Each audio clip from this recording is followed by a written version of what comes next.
good job. How about now, Shelbs? It should start coming through. Holy cow. Yeah, we're definitely good now. Yeah.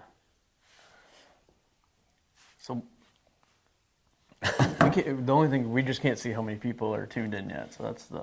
Oh, no audio, no audio. There they all are. We got it. All right, guys. So you have to deal with a little bit of this today. There's some new technology getting tested out. We're not in a boat right now. Obviously, you cannot walleye fish inland waters of Wisconsin until midnight tonight. But wanted to jump on here today. We got kind of a cool run through of some video content, some multimedia presentation stuff. We want to interact with you guys. We want to answer some questions and just kind of get everybody in the mood for a little Wisconsin walleye season opener. Maybe you're heading up to the cabin right now. Maybe you're wrapping up those last couple hours of work, heading home, getting the boat hooked up, heading north. We might even get Mitchell to drink a Miller Lite.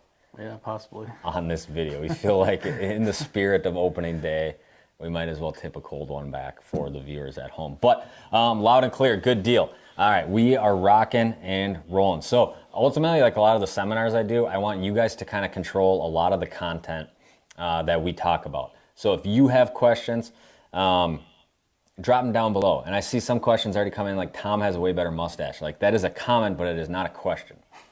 So we don't really have a lot to go on with that. Yeah. But if you have questions, drop them below. If you have random comments like that, throw them down. I'd have to disagree too. That thing is looking gross. Going to Wabash, South Dakota right now on a boat. No season closure out there, so you can fish at any time out there. I'm in Boston. Okay, hold on. They're rolling in. We're testing some new technology. It takes a little time. So here's one of the first questions. Oh, it's not even a question. Stain water reservoir tips. We're going to talk about that. Into some of this. Okay. Right, so obviously I travel all around the country. I live in northern Wisconsin, so I always look forward to this time of year because that means I don't have to travel anymore to actually do my job. So from February until now, all I do is drive minimum 4 hours in any direction to get on walleyes and film videos. So it's always much anticipated, look forward to this time of year. Tom Boley stream always gets me in the mood to fish for a walleye. I'm glad you clarified that last part. We appreciate that comment. I think the real Slim, I remember, I'm pretty sure, comment if this is true, I'm pretty sure you, he tuned into a bunch of the live streams that we did on the boat. It's always cool seeing, like, after you do a bunch of these, you know, you kind of get... So the whole thing is, obviously, if you guys watch this channel before, we've done a bunch of live streams in the past on the water. It kind of got to the point where, like, I had to figure out a way to do it more efficiently, and just with everything going on, I feel like we finally got a few of these pieces of the puzzle kind of figured out to make this much more efficient in the boat to provide a quality stream. Because one thing I'm not going to do is just throw a cell phone up and film. Got to have a higher production quality than that. So there's a couple pieces of equipment which I'm excited to test out this year, doing some more of this live streaming. So here's one of the first questions. What new lure for 2026 season are you most excited to try out? For opener, though. I mean, one that I haven't had a chance to play with in this early springtime period is one that I've already been fishing a bunch, and it's this one. I fished it as like a jigging presentation a lot in some places. This is the Kalen's, this is the hammered live shad in the 4-inch. Yeah. Obviously, I'm not going to say it's new for this year. Obviously, I prototyped this last year, went through a few different body designs. This size right here, though. 3-inch, though. That is money. You can kind of see the difference in these two sizes, but a lot of times when you get in a situation where you're catching fish on jigs and fatheads, let's say, and I've noticed this, like, it can be hard to feed a walleye, a finicky walleye, a bigger minnow sometimes, but dude, this little 3-inch is like, you pair that with an 1/8 ounce jig, and that thing is going to be, or 1/16 ounce, is just money up in some of that real skinny water. So if you're trying to like get away from the live bait, fish a little bit more natural thing, that'd be a good one. What's another bait that's hyped a lot? The Berkeley Lab Series stuff. You've been seeing this? I don't even have any. I haven't really looked into it. I've just been seeing it was one on a tournament on Erie, and you know how that can be. It can be the same as the $100 things, or it can be something cool and different. I know it's got like a scent dispersal system. Yeah. But as a fisherman, obviously, we all always want to fish the new stuff, right? And just try it out and see how it fishes. All right, we got a ton of questions coming in now. Yeah. But first things first, quick order of business before we dive into a whole bunch of this stuff. On the Walleye Now front, obviously leading into Wisconsin opener, and we'll do the same thing for Minnesota opener. We got a ton of new content on there, ranging from flowage breakdowns to natural lake breakdowns to jerkbait selection to boat control stuff. The big thing that makes Walleye Now different than reading a local fishing report or someone's typed up thing on Facebook is what it isn't is like, hey, try the weeds near the drop off in the evening for walleyes. What Walleye Now does a really good job of is we go out 2-day, 2-night, the video gets posted, and it'll say not just where the fish are, it'll show you where the fish are in the map, plus it'll show you what those fish look like on side imaging, plus it'll show you what to look for with forward-facing sonar, what those fish look like, and give you all that real-time information. So it really, basically you can go out there and just match that stuff up. And this week we went to all these bodies of water, uploaded all that stuff to natural lakes, reservoirs, and then situational tips for the jerkbait selection and all that kind of stuff. Yeah, and I know a lot of people like to even watch the videos on the app on, you know, a computer, a bigger screen and things like that, but I mean, it's very powerful when you pull it out in the boat and you can match up like Tom's talking about and just start eliminating, you know, or ruling out certain presentations, certain locations that what you're seeing, what you're not seeing. It matters. Hold on, I had a question here before you slide out of there. Right here, when do you choose a bait caster versus spinning rod for jerkbaits? Ooh, if it's super clear water, I like fishing the bait caster more because I feel like I can cast fluorocarbon better. Fluorocarbon also helps you get a jerkbait a lot deeper in some situations, so that's a big one too. I like the live chat when you guys are fishing better. Me too, but we can't legally walleye fish here until tomorrow, so hooked up. All right, so we want to appreciate everybody watching the Walleye Now content.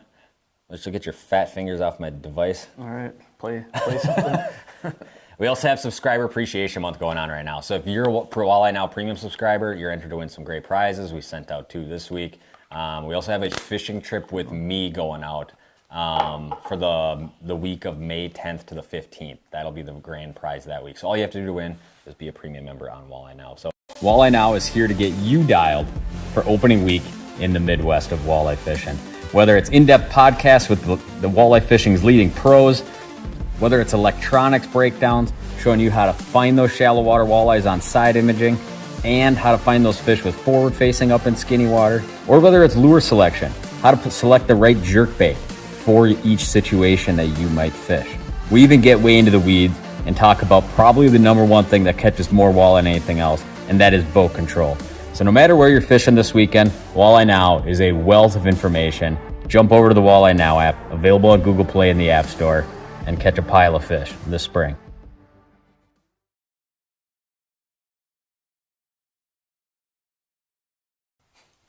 All right, little teaser there. Now, when it comes to fishing spring walleyes, there's one pattern as I kind of drive around the country that I almost gravitate to, and it fits really well into like a weekend angler's thing. Because a lot of times driving around, I don't like spending 7 days somewhere. I like getting to a body of water and like getting on fish quickly and then boom, banging it out, and I like moving on to the next thing. Now, whether you're a guy like me traveling around the country or you're a weekend walleye guy who maybe you get up there on a Friday night and you only got Saturday and Sunday to fish, this is a pattern that plays in really well to finding fish quickly and catching fish quickly. And I always call it the running the sand pattern. Yeah, I mean, especially on a How many times traveling around is that the pattern that we were fishing? In the springtime, I mean, it's probably 90% of the time we're fishing, especially on these really big bodies of water that we're going to. It's all sand, you know. I mean, a little bit of sand gravel transition for the most part, but really a lot of sand. And then, you know, reservoir type system, like a shallow water system like that, it still is basically a lot of sand as well.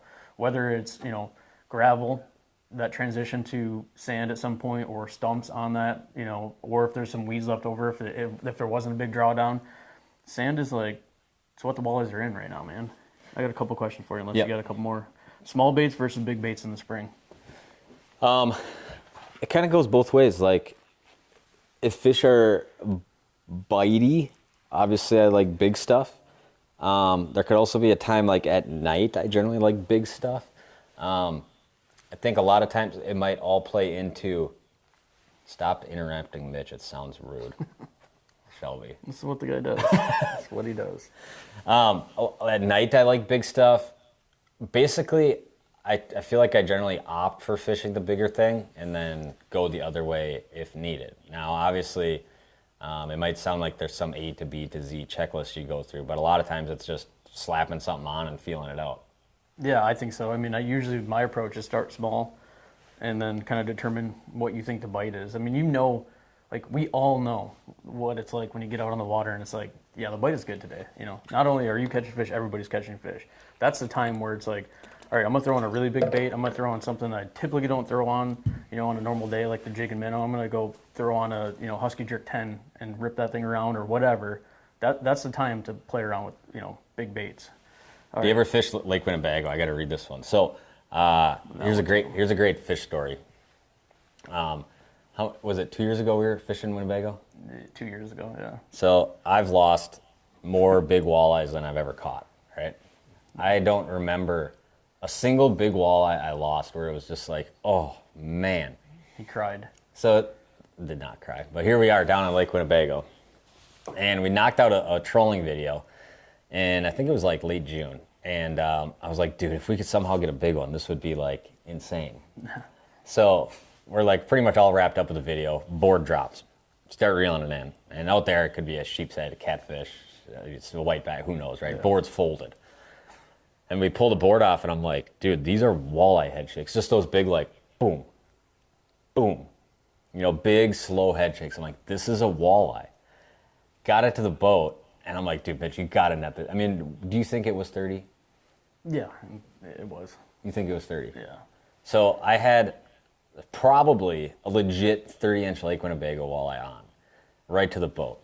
Mitch is half-ass filming, half-ass trying to net this fish. I feel like it came up, and you went to scoop, and somehow it like pinged off the net and goes back down and does that big walleye sideways dig. Yeah. And then it came back up, and he went to net it, and I think the bag like floated back to the hooks before you could scoop it or something, yeah, and then it was tangled up there, and it came off. It came off. Yeah, I remember because you were so nervous, like you gotta net this thing. It's like I'm good at netting fish, you know, like feel like I'm pretty damn good at it, and you're like you just felt so pressured. Don't put this on me. I'm putting it on you right now. So you're like, get it, and it you know, there's that split second moment when a fish comes up in the prop wash, and it's either right on you or it's like 8 feet, but it's still up there, and it's like it's ready to be scooped up. The fish was still too far to reach, so I kind of like half-assed went in there. I was like, it's too early. How I would describe it. The second time though, completely screwed up. We've all had this happen. Stick the net in there, the bag catches that crankbait, done. That fish was just sitting there on the end. It felt like an eternity. It was like, just knew what was going to happen. There were so many F words said after that. The footage was unusable, but I had visions of Tom Boley goes to Lake Winnebago and catches a 30-inch walleye. Just going through my brain, and it obviously got up. Yeah. So back to sand pattern. I want to play just a quick video kind of breaking this down, showing this off on a pattern that we fish a ton in the spring.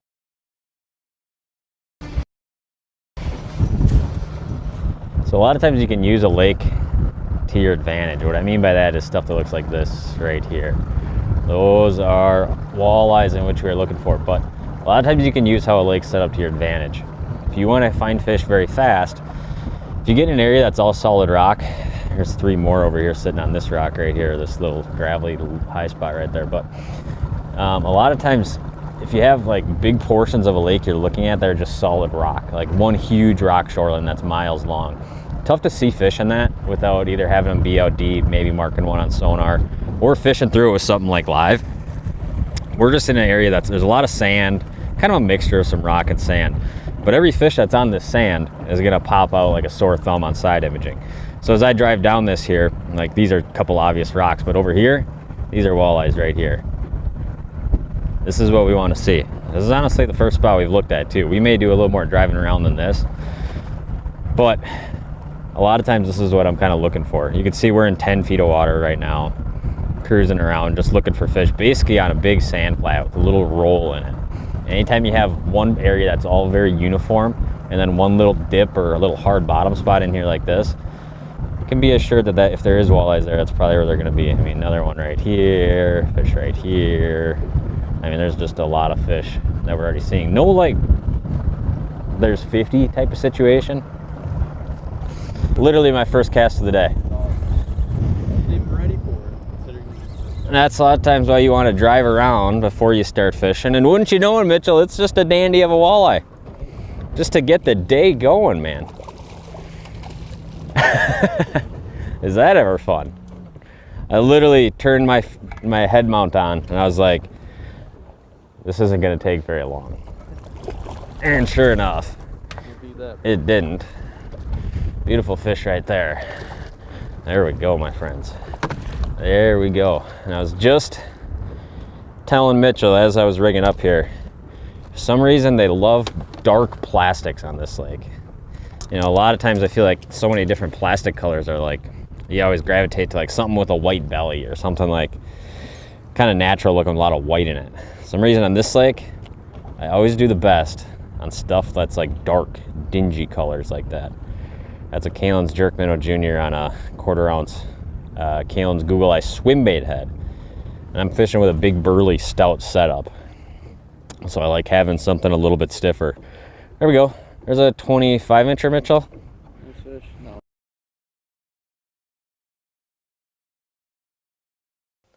So that's kind of like running that sand pattern. A lot of times what you can basically do is, however lake's set up, just search out that sand. Because there might not be more fish on the sand than there isn't anywhere else, but you can fish them so much cleaner. And in the spring, one thing you always got to think about is generally if you, let's say, oh, Tom, we all just run forward facing now. Yeah, great, so do I. But those fish are always sandwiched much closer to the bottom. So if I'm fishing like a giant rock flat and those fish are sandwiched down in the rock, I kind of got to crawl and creep around slow. I'm like, yep, okay, that's one right there, and make a pitch. And that sand, I can just put that trolling motor on 10 and just go. Any little bump I see on the bottom, like boom, fire away, walleye right there. So there might not be more fish on sand than there is anywhere else in the lake, but as far as getting on fish quickly, it's amazing how many times you can turn side imaging screenshots where it's like 2 fish in 50 yards into a day where you catch 40 fish, just by really efficiently fishing for them. And obviously, long before the forward facing, we would do the same thing with side imaging, making pinpointed casts at even individual fish a lot of times on side imaging. So that's a little bit of the sand pattern. Works everywhere. Pretty much a ton of your natural lakes, that pattern's going to play. A lot of it has to do with water temp too. Like you want that warm water up there. If that water gets real cold overnight, those fish might really scatter or just drop back off it a little ways. So sand pattern is super effective. Yeah, absolutely. We might see a little bit of that this opening weekend. I think tomorrow temperatures when we start out are like 29, 30 degrees, you know, so it's going to be a little interesting at the very 2 hours in the morning to see exactly where those fish are, how bitey they are, because in 3 hours into fishing, we have sun coming out, warms up like 55. I think tomorrow, midday, late after, or like late morning, middle of the day is going to be on fire. So there was one question here. Can't find it, but it was... Walleye opener should be a holiday up north. I agree. Are we doing it? Yeah, 2,000 series reel versus 3,000 series reel. I think that's a good question. 2,000 versus 3,000. Yeah. Well, they are somewhat interchangeable. This was a last second decision that we were gonna crack a Miller Lite. Yeah, in for toast opener. to Wisconsin walleye opener. Now, if you're watching this while you're driving, do not drink and drive. Get to your destination before you crack a cold one. But 2,000 or 3,000 size reel.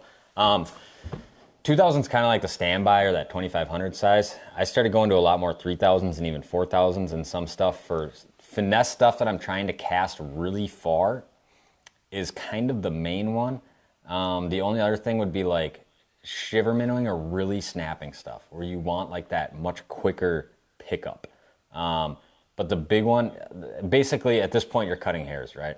Like you're gonna catch fish on either one. Neither one's gonna like really cost you much for fish really. No. But I'd say 99% of the time that 2,000 is good. If you really want to fine tune a setup for a specific technique, that's where that 3,000 comes into play.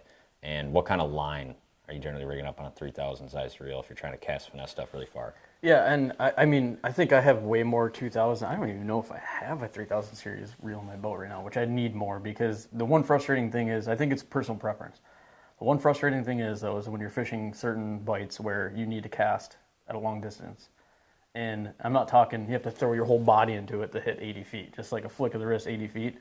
Good line on a 3,000 series reel is going to get you that. Whereas the 2,000, you're putting in quite a bit more effort to hit those fish. And jumping in his boat, fishing a 3,000 series reel, jumping back to mine, fishing the 2,000, find myself getting incredibly frustrated that I can't cast 80 feet on these fish. Then I have to bump a little closer to them. And sometimes that's like that 20 feet is the difference of catching that fish or not catching that fish. So this is kind of my go-to. Carbon X 3000, 8-pound Suffix revolve line I really started to like. Paired with an Elliott 7.3 medium light fast. One rod I actually started fishing a lot is the 7.9 light. That'll really throw 8th ounce, 16th ounce stuff into orbit. So this is kind of the setup that I use for almost all of my jigging right here. This 7.3 medium light by Elliott. It's kind of like, I would say this rod's glued to my hand for half the walleye fishing season. Anything live bait, finesse, pitch and far, this is pretty much my go-to. And I'm not one to get suckered into just high-end line, but that Suffix Revolve is kind of the real deal. No way sponsored by him or anything like that, but no, it really matters. So, did we answer the question already on the bait caster versus spinning reel? Did you answer that? Yeah, I did. Oh, you did? Okay. I answered that one. I missed that. Curtis, I see you in the chat. What's up, man? Where are you fishing this weekend? Heading up north or what? Walleye opener should be a holiday up north. True that. Yeah, you said that. When can we win a trip with OG Mitchell? You know what? I think we're gonna throw a giveaway with me too for the app. I think maybe we'll do a summer one. I think both of us. Yeah. I have a fishing tournament in Prescott in 2 weeks. Where would you start? Shallow flats, slip bobber, jerkbait. Presque Isle, baby. Yeah, I mean, everything's post-spawn. So, like, a lot of times what you'll see is there'll still be males up, like, in some real shallow, gravelly areas, things like that. But more times than not, I end up looking for, like, really warm water where there's a lot of life. Like, if there's any kind of, like, big shallow back bay, big shallow weed flat that sucks up just, like, a ton of that panfish life, that's going to be a great area to start. And all of those baits could play. You know, a slip bobber and a leech could play in 2 weeks. Jerkbait could 100% play, and a jigging minnow or jigging plastic could play. Yeah, absolutely. If let's talk about jigging technique for a little bit, huh? Yeah. How has that changed over the years? I don't know. I mean, that's a good question. I just know, me personally, going from the pop and you know, wanting to feel that bite on the fall, I have completely switched my technique to just a subtle twitch in place to a small short hop in it to me. So a lot of times each cast is like kind of different, but for the most part, if I pinpoint a fish and I drop it on it and I don't see that fish react right away, I'm going to sit there and twitch in place. So I see him starting to move a little slow, I'll kind of short hop it to me a little bit, twitch it in place. I've kind of almost gone to exclusively jigging that way, you know. And one of the ways that I found it was on guide trips, you know, especially if the bite was like, you know, we're on fish, the bite's like not the greatest, and you're sitting there just bullshitting back and forth, and guys aren't paying attention, and they have their jig on the bottom, they're just kind of doing one of this, and the line is slacked, it's not moving, it's just sitting there on the bottom, and you're sitting there talking, all of a sudden like, oh, I got a fish, you know. So after that happens several times, you're like, okay, there's something to this versus just a steady cadence of, you know, just, okay, you're trying to develop a good cadence to the boat. That used to be like the number one thing I try to do, like, hey, I know if my cadence is good, I'm going to catch these fish. Well, I kind of switched away from that a little bit. Yeah, and I think there's certain lakes that it seems to play a lot more. Like Leech Lake was a huge one. For some reason, fish out there love eating baits on the bottom. So we started jigging a lot differently a whole bunch of years ago there, and then it kind of translated to our other areas. And then, you know, you think how good electronics have got, whether it's side imaging, forward facing, whatever it might be. You think about it like, when you cast out and you know your bait's around a fish, why would the first thing you do just start being to take it away from the fish a lot of times, especially if they're real negative? So we started doing this like technique a lot more that I call almost slack line jigging. And that's kind of where you're casting out, letting the bait hit bottom, and you're almost just shaking it, almost like you would a Ned rig. And the only time you're really picking up line is to pick up slack. When you're fishing this way, we're getting lots of these fish to pick it up off the bottom, and it seems like just what they want. A lot of times on this lake, actually, it seems like the way I catch them is kind of where I'm getting the bait out there, getting it around a fish, and I'm just kind of like, almost like short, just twitching it on the bottom, not getting that big whack. It seems like a lot of times they like that thing like that, unless you get big wind, then you go to the big, you know, crazy jig stroke. But when you're getting fish to pick it up off the bottom, if you're fishing with like a really stiff rod, one problem you run into is that you're gonna pick up and that fish is gonna be on there and you're gonna put a lot of tension on there. And with the braid and everything, that fish is gonna feel that super fast action rod right away. So I like to fish with my favorite rod for doing this is a 7.3 medium light fast. Now this rod's kind of a finesse rod, a little bit longer, but it has a lot of tip load that transfers in to a lot of backbone. So plenty of rod to fight whatever fish you might catch. But the important part is like when I pick up, when I'm jigging my bait, I'm like, oh, there's one right there. You'll see the tip will just kind of load like this, and that tip's real light and wispy, so I can be like, all right, he's got it. And I can kind of feel him swimming away a little bit, and then I just do that big long kind of sweep into the fish. So if you're in this situation where you're pitching shallow water fish and they're picking it up and running on the bottom with it, go with something a little bit longer and a little bit softer at the tip, so you can load that tip up to detect the bite without them feeling it.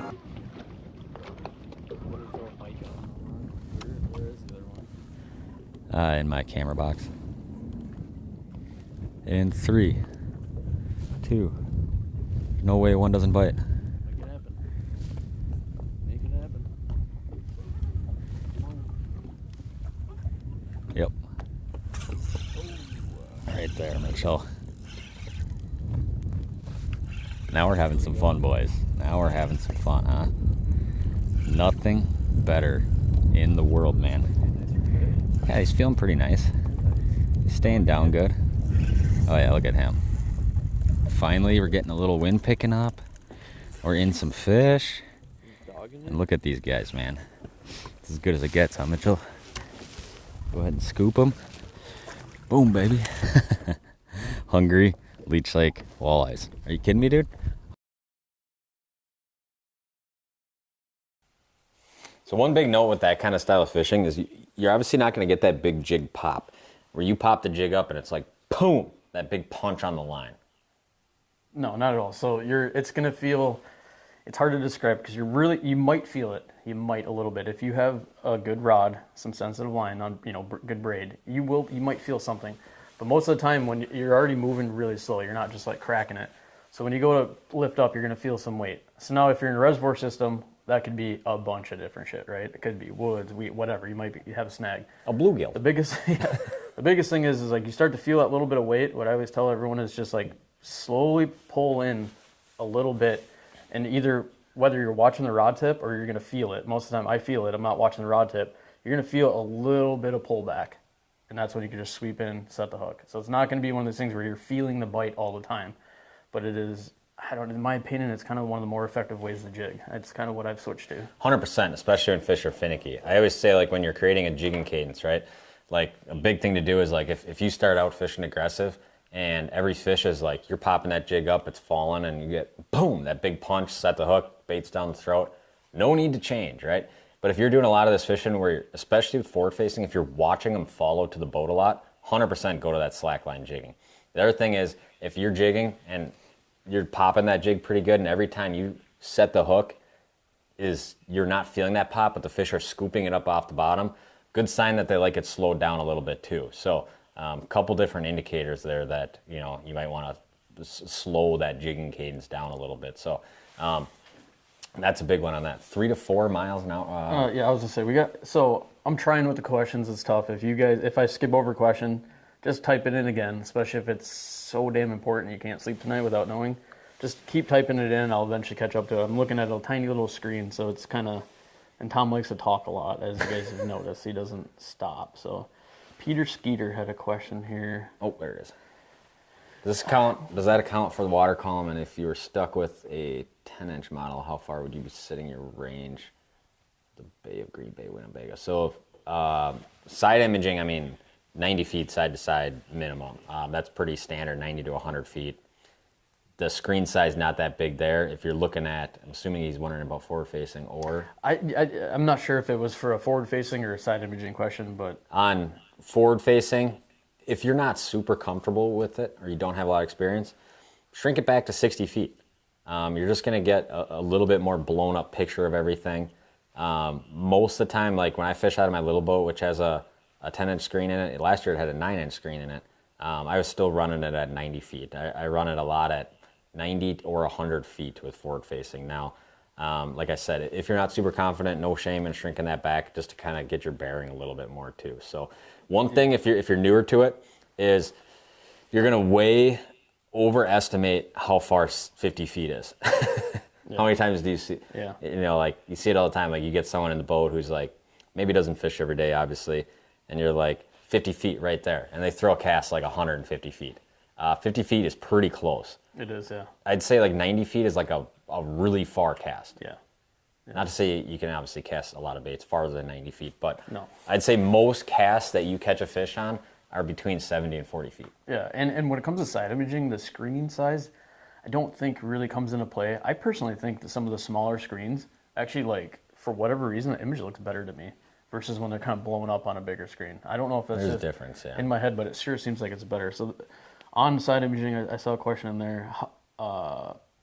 What's the best speed to locate fish if you're using side imaging finding fish? Really anything under 5 miles an hour. I mean, you don't want to be going like half a mile an hour and get all drifty because everything's going to get stretched.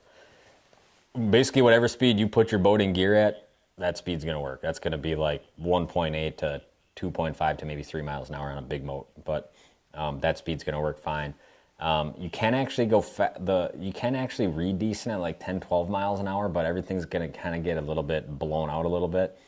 So kind of like almost that point where your boat's going on plane, because it has a lot more to do with how that transducer's like cavitating on the back of your boat a little bit than it does the actual speed of your boat, I would say, for the most part. Okay, favorite line, I think we touched on that. Yep. I like, for fishing, a lot of my finesse stuff, I fish Suffix Revolve in like an 8-pound. Fishing a lot of my big stuff, I still like the feel of that Suffix 832. It's a little bit waxier, but I run that like in a 15 or 20 pound on like big shiver minnows or snapping big heavy swim baits, stuff like that. Yeah, Mitchell dumped out his Miller Lite and filled it with White Claw.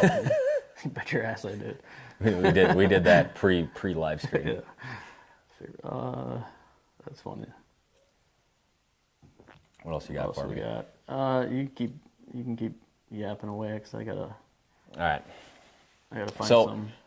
one big thing with fishing openers, obviously, what? Fishing pressure. Yeah. We're all going to deal with it at the boat ramps. Don't have a lot of tips for you on that front. Get there mega early, maybe. But spots, right? And a lot of times, a lot of us, especially maybe up in the northern Wisconsin, northern Minnesota, maybe it's not a very big lake we're fishing. We all know that one big point that sticks out way into the lake, right? It's going to have a lot of walleyes on it, but it's also going to have a ton of boats on it, right? Yeah, yeah. So That's just the nature of it. And those shallow water fish, a lot of times they'll shut down pretty quick in that skinny water because they just get all that pressure on them. That pressure is much more pressurizing on the fish in that shallow, skinny water than it is out over like 35 feet in a basin where those fish can really roam. So a lot of times those fish kind of shut down pretty quick. So Yeah. kind of piggybacking off the sand pattern we run, it's also a great way to find spots that don't have as many fish on that. And because of that, the fish will a lot of times be bitier.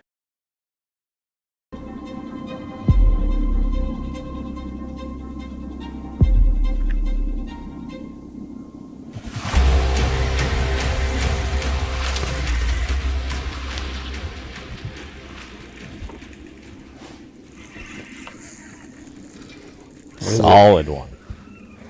What is it? Solid one. Oh, solid one. What does it look like it could be? Look at him. Ooh, baby. This went way better than it should have got for day one. Unreal. Yeah, it doesn't always happen like this. Doesn't always happen like that. I'm blown away, man. This is some pretty damn good fishing for the first time on this lake. And the first time fishing in Iowa.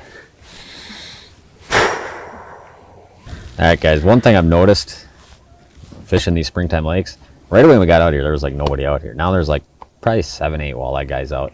And one thing I've noticed just over the years fishing this time of year is that you can see where we've caught a bunch of fish on this spot here. Like it looks like nothing, right? Like on the map that jumps out at you. Now you scroll over to like spots like this. Like this is like screams spring walleyes, right? Big rock point. Every time we've driven around, there's been like 3 guys on that point, 3 guys on this point, 3 guys on that point. And there's obviously always walleyes in those spots probably, right? They're the 3 biggest hard bottom points on the lake. But one thing I've noticed is that if you get off of those spots and you can find fish on just these big shallow flats that look like this, there's going to be less boats on them because there's nothing that really jumps out to people. The other nice thing about fishing these spots, the number one question I get when I'm doing seminars is, what does a walleye look like on side imaging? What does a rock look like?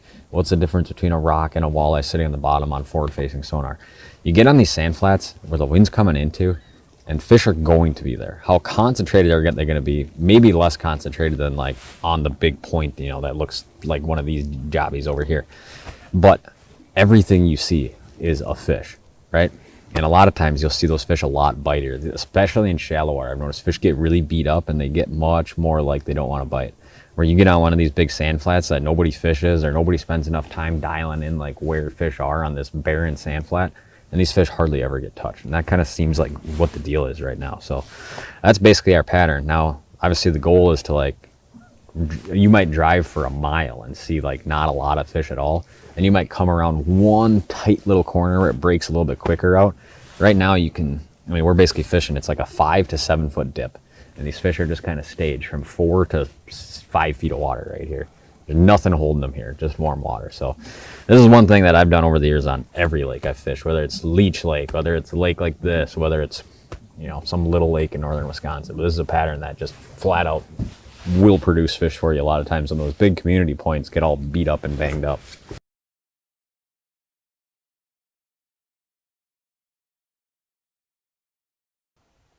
So there's a little bit of rundown on kind of this sand pattern, how you could basically get away from some of the pressure. And that obviously plays a huge role this weekend, really the next couple weekends, because there's just going to be a lot of pressure. Mitchell, describe to me the spot in which you're going to start tomorrow morning. Oh, that's a good question. Figured you'd be more prepared than this. No, I'm prepared. I know exactly where I'm going.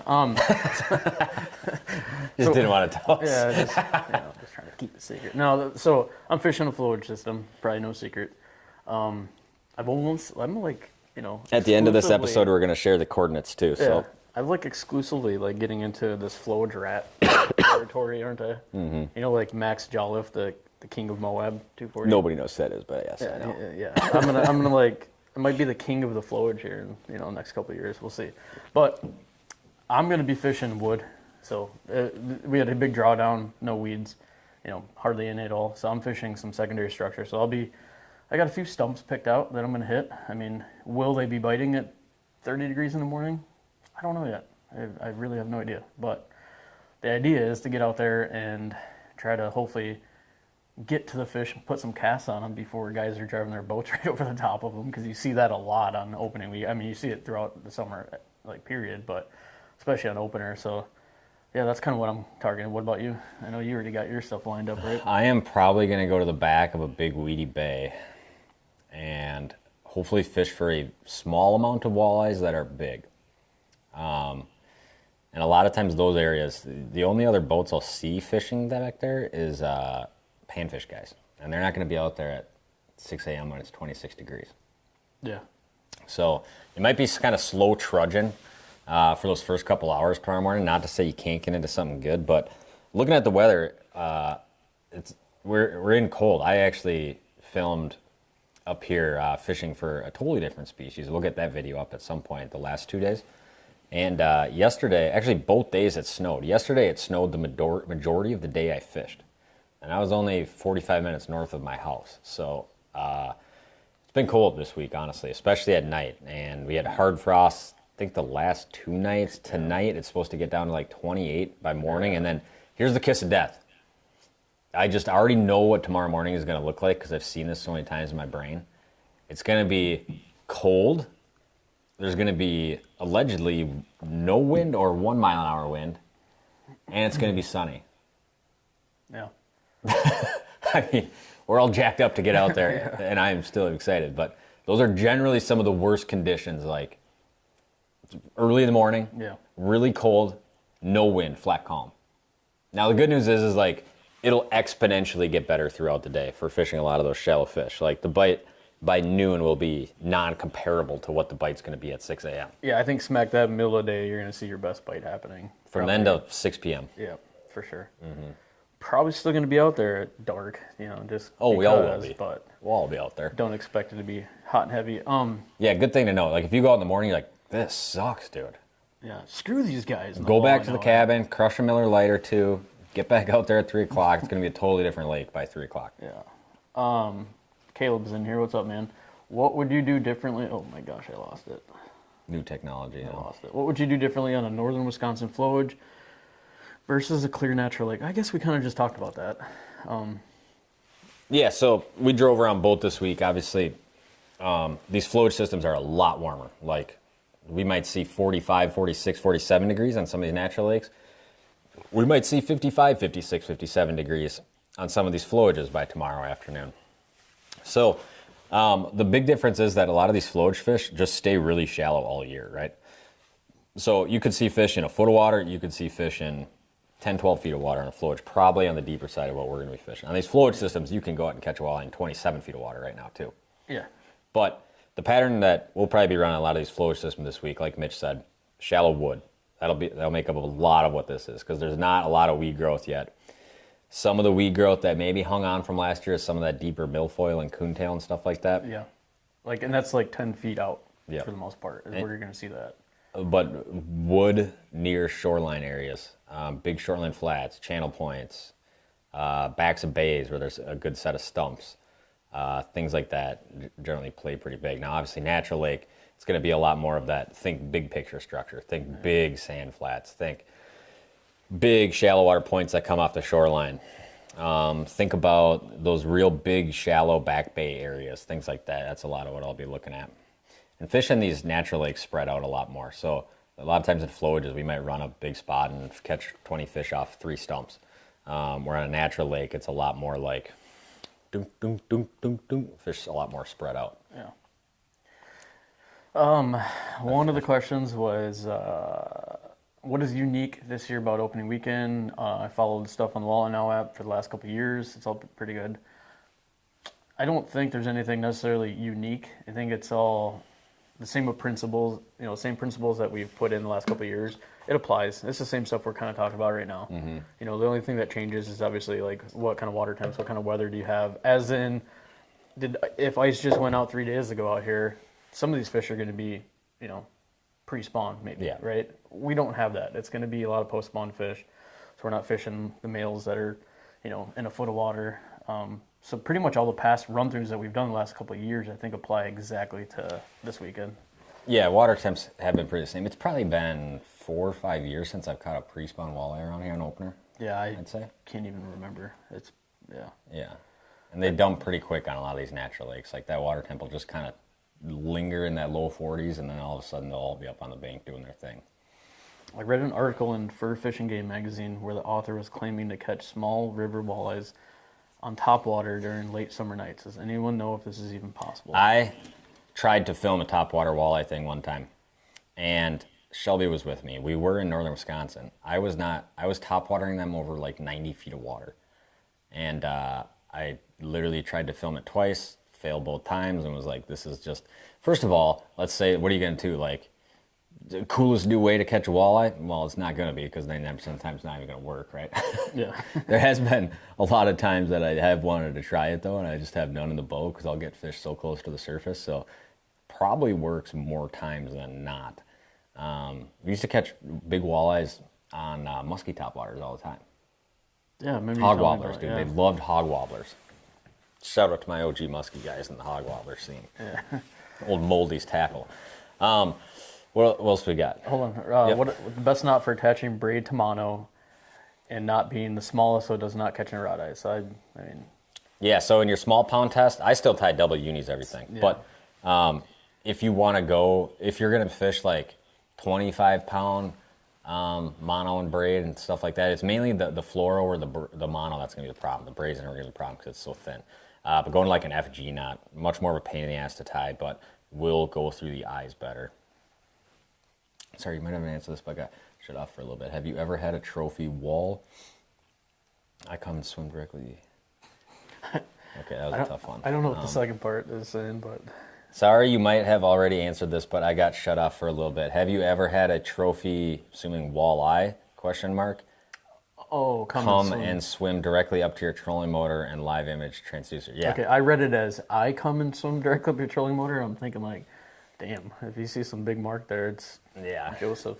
Crazy story. I mean, obviously, forward facing, you get fish to come really close to the boat because a lot of the way we're fishing's changed, making fish chase. But there was one time this spring, I was fishing with my buddy Ryan, and we were fishing at night with jerkbaits, and I had this fish just first of all, the wind was at my back because it was 4 footers, and we're getting blown this way, and I'm slowly working the fish towards the boat, and all of a sudden the fish just bit right off the trolling motor.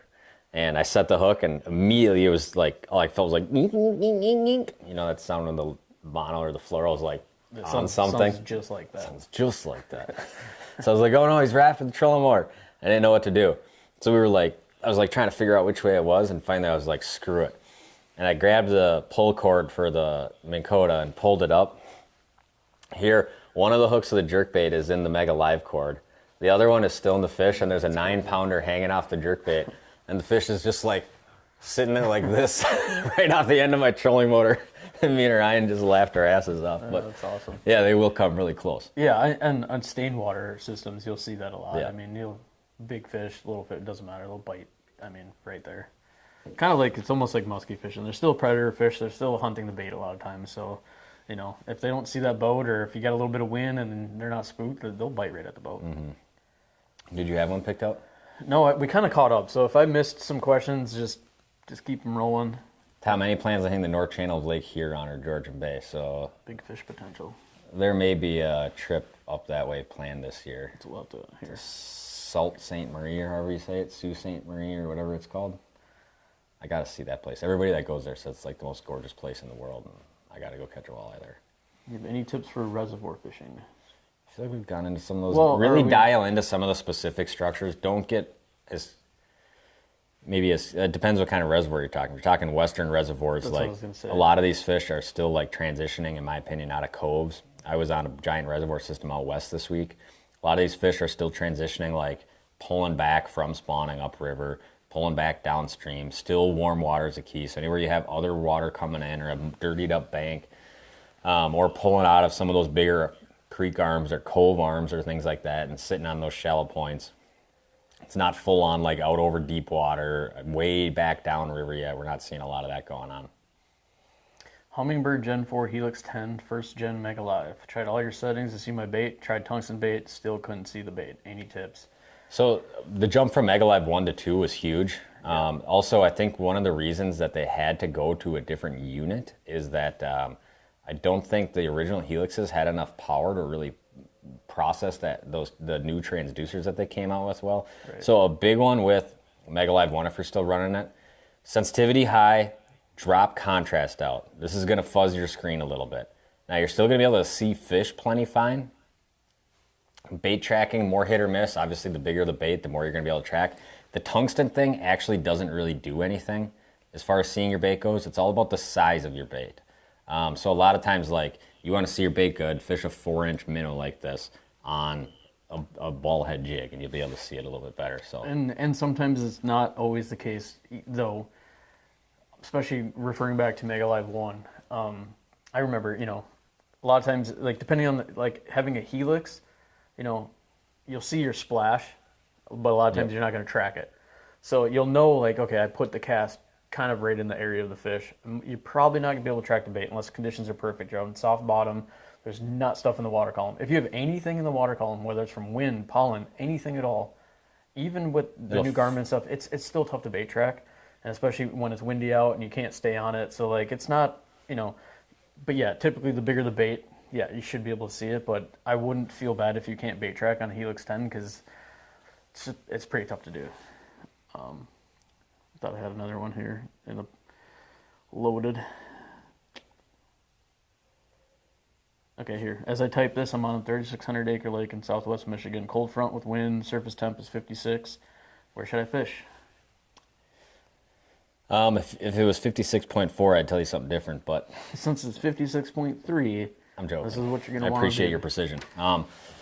Shallow. So right now we're obviously in like a cooling trend here in a lot of the Midwest, but the fish will still be relating to shallow water. So find the warmest water you can, do one big loop around that whole lake, see what shoreline's the warmest, and start fishing in that area in less than 12 feet of water. That's generally the tip I would give you.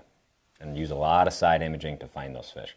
So this is a good time to jump into maybe what conditions will look like tomorrow morning. I know we talked a little bit about it. Yeah, when the grind gets real. This might... They're very finicky. There are so many fish up here. This is what... Just say I did not have my bail open. You're not through the top eye hole. Oh shit, that's hard. That's a problem. Starting to get a little worked up, you know. Yeah, it's not going very well. Did he not bite that? Oh no, dude! Shelves. It's too much. I can't stare at these fish like this. They're past the point of finicky. We're dealing with a real psychological, mind-bending game right now. Brutal. The wheels are coming off, my friends. This is bad. Yeah. This is really bad. Yeah. I don't know how much of it we showed you guys, but like once the sun came up, it slowed way down. I'm seeing hundreds of fish. And I've probably lost 5 in the last 2 hours. 7 possibly in the last 2 hours. I don't know, dude. I don't know what I'm doing. I don't know if I'm fighting them too hard, too soft. It literally feels like I've never fished before right now. It looks like you've never fished before. And it doesn't feel good.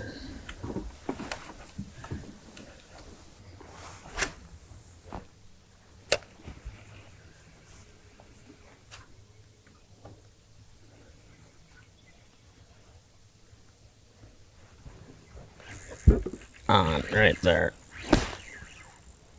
Feeling good. Can the guy land it though? That one did. It's a big walleye, Shelps. It's a big walleye. Look at him. Oh. Holy smokes, did he eat the bait? That one did it right. Holy cow. Look at that thing. Jesus. Look at the head on that fish. He's so pretty. Here, hold this. We gotta get him off though, because he absolutely swallowed the bait, dude. He swallowed the jerk Dude, bait. I watched him come up. I'm live. Yeah.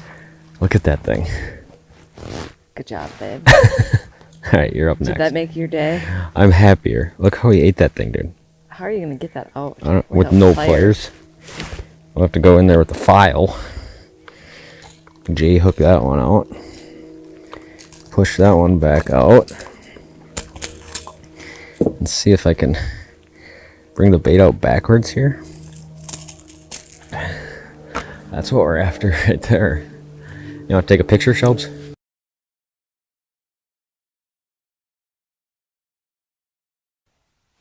Good little reminder that if the morning starts out like that, keep your wits about you. Calm down. That bite's going to improve as the day went on. We almost had like a cookie cutter spitting image opener last year, how it was real cold in the morning.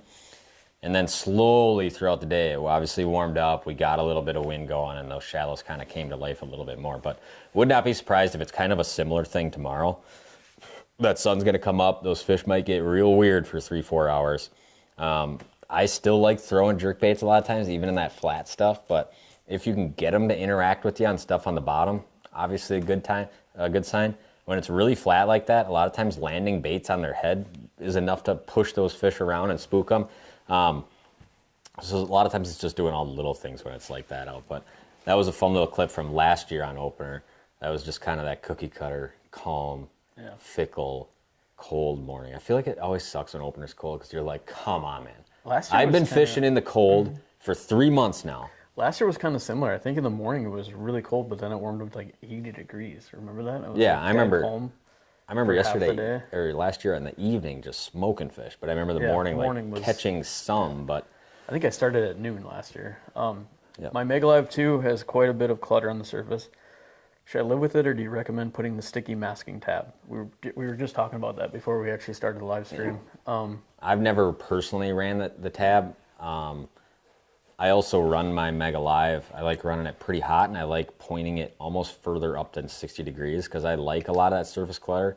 Because a lot of times if I'm casting stuff really far, like small stuff, I still like being able to see that splash ring just like as a quick like, oh, boom, I know right where I am right now. But if I had better advice for you, I'd tell you, honestly. Yeah, and I have no idea because I'm kind of fully switched over to Garmin. So. One thing I'll tell you over the last, so Hummingbird put out an update. Was that on Mega Live 1? Was he was asking? He was asking on 2? 2. So one thing I'll say is for shallow water, whatever update came out for Hummingbird in last December, obviously not many of us probably got a chance to play with this open water until this spring. Huge improvement as far as cleaning up the screen and still being able to run things really hot and really skinny water. But you still see that, what he's talking about, you still see that on your graph right now. Like that top layer is fuzzed up. Like the surface? Yeah. the Yeah, surface is I fuzzy. personally like seeing that. That's what he's talking Yeah. about, though. So, like, well, I think in theory the sticker is supposed to help that, so you can see kind of like when it hits the water. But with his not running the sticker and having that little fuzz on top, you can still see exactly where you cast, because as soon as you get through that, it's only like a foot of fuzz or whatever. As soon as you get through that, you see that bait dropping down. So I don't know if it really makes a difference in catching the fish, but if like your preference is you don't want to see that fuzzed up, then try the sticker. See, I personally thought that the sticker was supposed to help with that. You sometimes would get that arc like 20 feet out in shallow water. I don't know, so maybe. What I've seen is like that update, whatever the update they did last December, helped tremendously with cleaning up everything shallow, hard bottom, which is any forward-facing unit, generally the hardest spot you're going to have to see fish, see bait, really shallow, really hard bottom. Yeah.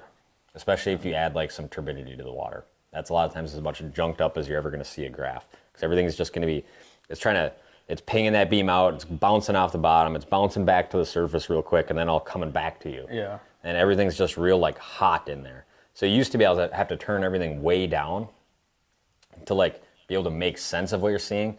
And obviously the more you turn stuff down, the less you see your bait, the less you see a lot of fine detail at distance. So I've actually been pretty impressed. I was casting at trout in 4 feet of water in waves the last couple days, in giant boulders and bald-faced shield rock and everything, without issue. Granted, I was casting some bigger baits, but seeing fish at long range and seeing bait and bait splash and everything like that. Yeah, I mean, it looks pretty good. Best prank you ever pulled on your buddies while on a fishing trip? Oh, is there any good ones I got you with? No. My biggest prank was probably that infamous Winnebago trip. Oh, that was a prank? Purposely had that fish out there. I was unaware that this was a prank. And you lost the trophy walleye in Lake Winnebago for me. I can't think of anything else. Neither can I really. No. I feel like it hit the water, just serious, you know what I mean? Yeah, if I had more time, I could probably think of something. Maybe. Speaking of I'm trying funny to think stuff, of like when Ryan was in the boat like years ago, if we did stuff, but I don't think we pranked him, you know. I was just going to tell my seminar story from last week real quick. You got a story from it? Oh, from The guy when I might have got pranked.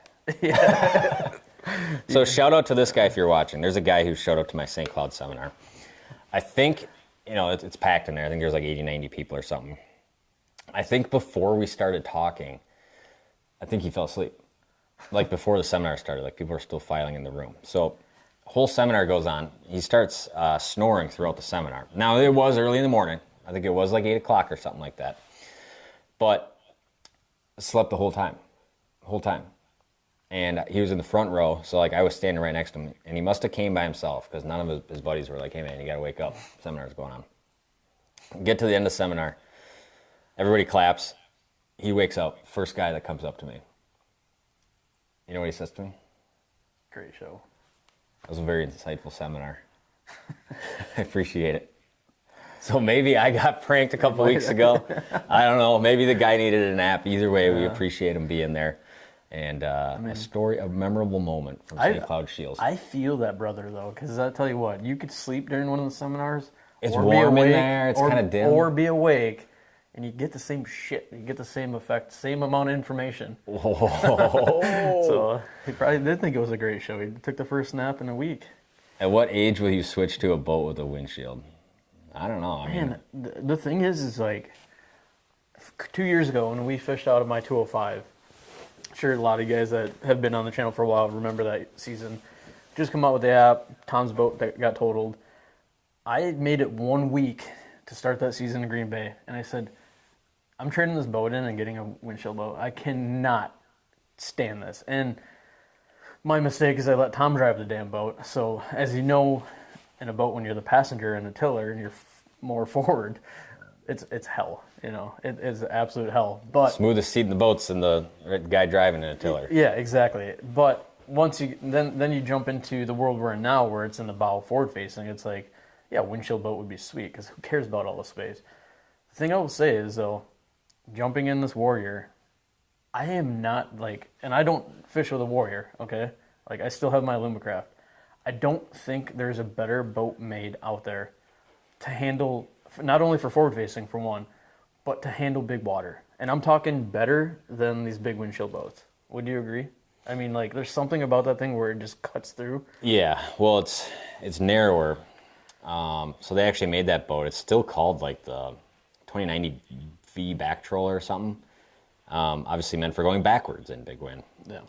But obviously that boat's a little bit narrower, and what we kind of found out is it is the most nimble big water scoping boat. The other thing you realize is it doesn't get as much bow hop.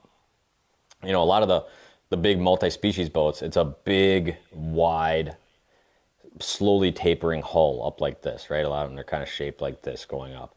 Those boats get a lot of bow hop. Where that 2090, the bow is shaped much more like this, and then it kind of comes up. So it is just a knife running through big stuff. So obviously, what are the downfalls of a tiller? Well, you get hit in the face by all the wind. If you get a crazy side wind, do you still get wet? Yep. Obviously, it takes a lot more in a 2090 than it does in any other tiller, but I love tillers. The other big thing with filming is you can shoot from front to the back of the boat. Yeah. So like that is super handy too, in my opinion. Yeah. Versus having like everything, having to figure out camera mounting options for in front of a windshield. Yeah, I agree. Filming, and then like if you are a guide, I mean, you can't beat a tiller. There's just, I mean, unless you're like, I guess big water fishing all the time, you kind of need a full windshield boat, because I think on your boat, if you're guiding out of it and you try to get a couple guys in the bow, or if you get more than two guys in the bow, it's a little tight. The 2090 is not a 5-person boat either. No, like mine more so is where I can get 3 guys up front comfortably forward facing, and I happen to fish around here now guiding, so I mean it's all I need. But maybe when I get ready to retire, it'll be 238. Yeah, the 238 is the one boat I would love to get my hands on. That thing is. By then there'll be a 27-foot Warrior with a 700 horsepower motor on it. Yeah, at the low cost of $600,000. How many boats have you built? Well, I got hit by a person in an ice storm going to fish Pool 4 one time on a brand new Alumacraft competitor, and that got hit. And really the damage to the boat, there wasn't really any hardly, but the motor got messed up. The person hit me, and I ended up like, in an attempt to slow down and not scissor everything together, I ended up hitting a guardrail. So really there was like, you probably could have put the boat in the water and fished outside of the motor being damaged. Yeah. But it took the vehicle hit the outboard motor and ran the lower unit straight into like where your drain plug would be, and it like caved in a size of like a volleyball almost. So I ended up like, basically, it was one of those things where like, oh, that's so damaged, you have to replace the hull, so it's totaled type of thing. Yeah, didn't you total one years ago, like a long time ago? Like when I first met you, didn't you just get a brand new boat for something? I don't think so. Oh, thinking of like back in like 2014 time frame, 2013 or something. Not to my knowledge. Yeah, okay. Maybe you just got a new boat or something. How well will side imaging locate walleyes if you're spot locked, like sitting still? Good. They'll be less easy to read, but you will still see them. And that's one thing, like boat positioning wise. If I just filmed side imaging videos, or 5 years ago, and that's all we did, boat positioning was huge. So basically what we tried to do is, instead of just being like, oh, there's fish here, let's cast around. What we try to do is like, if the wind's coming from this way and the fish were positioned over here on a weed edge, I would creep up into the wind until I was perfectly perpendicular with those fish, then I'd hit spot lock. And now I know that every cast is straight off the side. And naturally when you're spot locked, your boat's gonna kind of be like, just slowly kind of like tinkering like this in the wind a little bit. So the ass end of your boat's gonna constantly be like panning that side imaging a little bit, and you'll just see these like more stretched out lines a lot of times. Yeah, I mean when you're sitting still and it's not shifting, and the fish are right there in the beam, like basically just kind of quartering off the back side of the boat or whatever, if your deucer's in the back, it's just going to look super long. It's almost going to look like several logs or something like that. And then we've done a lot of videos on this, especially on the app. If you tilt your ass end, just like whether it's still or windy, and basically imagine here's the back of the boat right here, and we're sitting forward, and you tilt it one way or the other, you're picking up that beam all the way up here and then all the way back. So you're going back and forth with it. And that's how you know, in front of you essentially, or kind of the, front half of your boat and back, you're going to know if there's still fish there or not, whether to move or, keep going. Yeah, so a big thing we do is maybe catch a couple fish, then you make 4 or 5 casts, nothing, and you're like, where'd these fish go?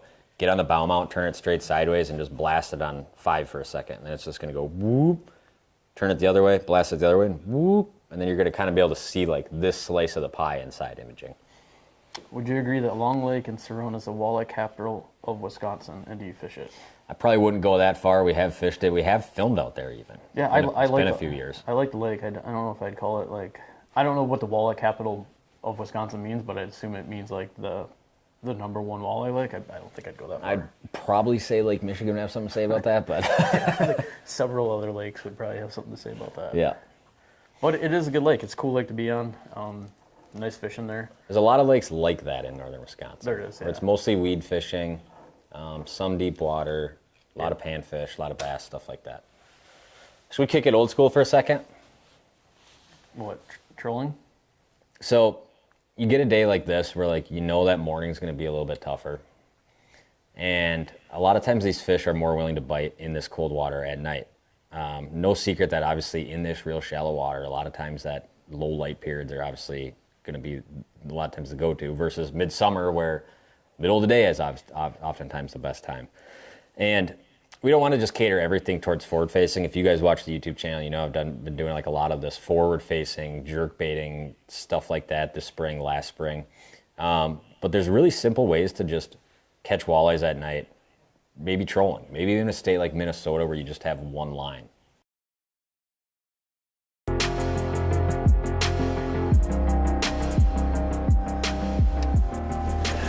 All right, you guys, well, it is about that time of night where we can start doing a little bit of trolling. And we're just going to troll kind of your standard stick bait, suspending crankbaits, your Rapalowski jerk HJ12s, your Smithwick suspending rogues, baits like this. We're going to flatline them on a spinning rod. We're in the state of Minnesota, so we only get one rod, obviously. So I'm just going to kind of make a bomb cast behind the boat, put the Minn Kota on autopilot and constant, and just kind of run down some of these transitions that are super shallow at about 1.3, 1.4 miles an hour. And it's a great way to kind of target some of these bigger fish after dark. We did some of this last night, so maybe we'll throw a few of those fish catches in too. But it seems to be one of the best ways in which you can come out here and target big walleyes this time of year. So stay tuned, let's buckle up. Hopefully we get a few bites tonight and enjoy just a beautiful night on a beautiful lake.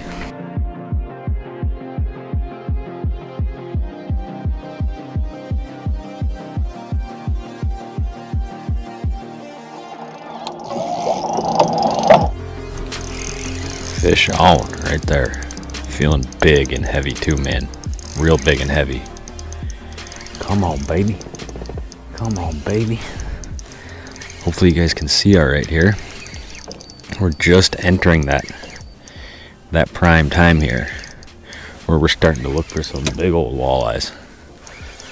And if we can put a few of them together this evening before it gets too late, because I got to edit this whole video tonight, I'll be a happy guy. He's fighting a lot like a lot of the other walleyes where big hit, not a lot of action after that. It's feeling like a good fish though. This is going to be a big walleye. Come on, buddy. Where you at? Where you at? Worst thing that could happen, it jumps and it's a bass.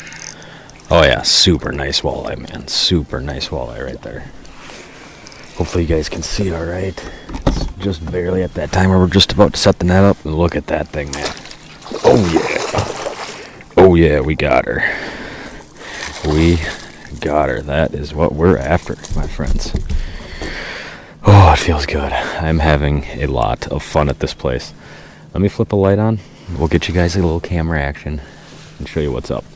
And oh yeah, baby, look at that thing right there. That is what I'm talking about. Big old perky Lake Vermilion walleyes, man.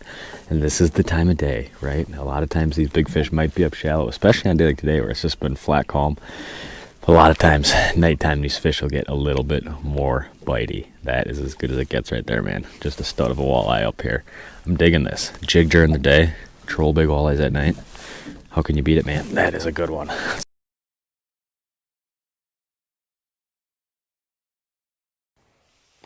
So in that video was basically, I'd find all these walleyes up shallow throughout the day. And when I was casting at them, and during the daytime, I was jigging a minnow mainly is what I was getting them on. And they were all like granted, once in a while I'd get a decent one, but it was a lot of like 14 to 17 inches up in this real skinny stuff. And I was like, man, dude, these big fish have got to be up here too, right?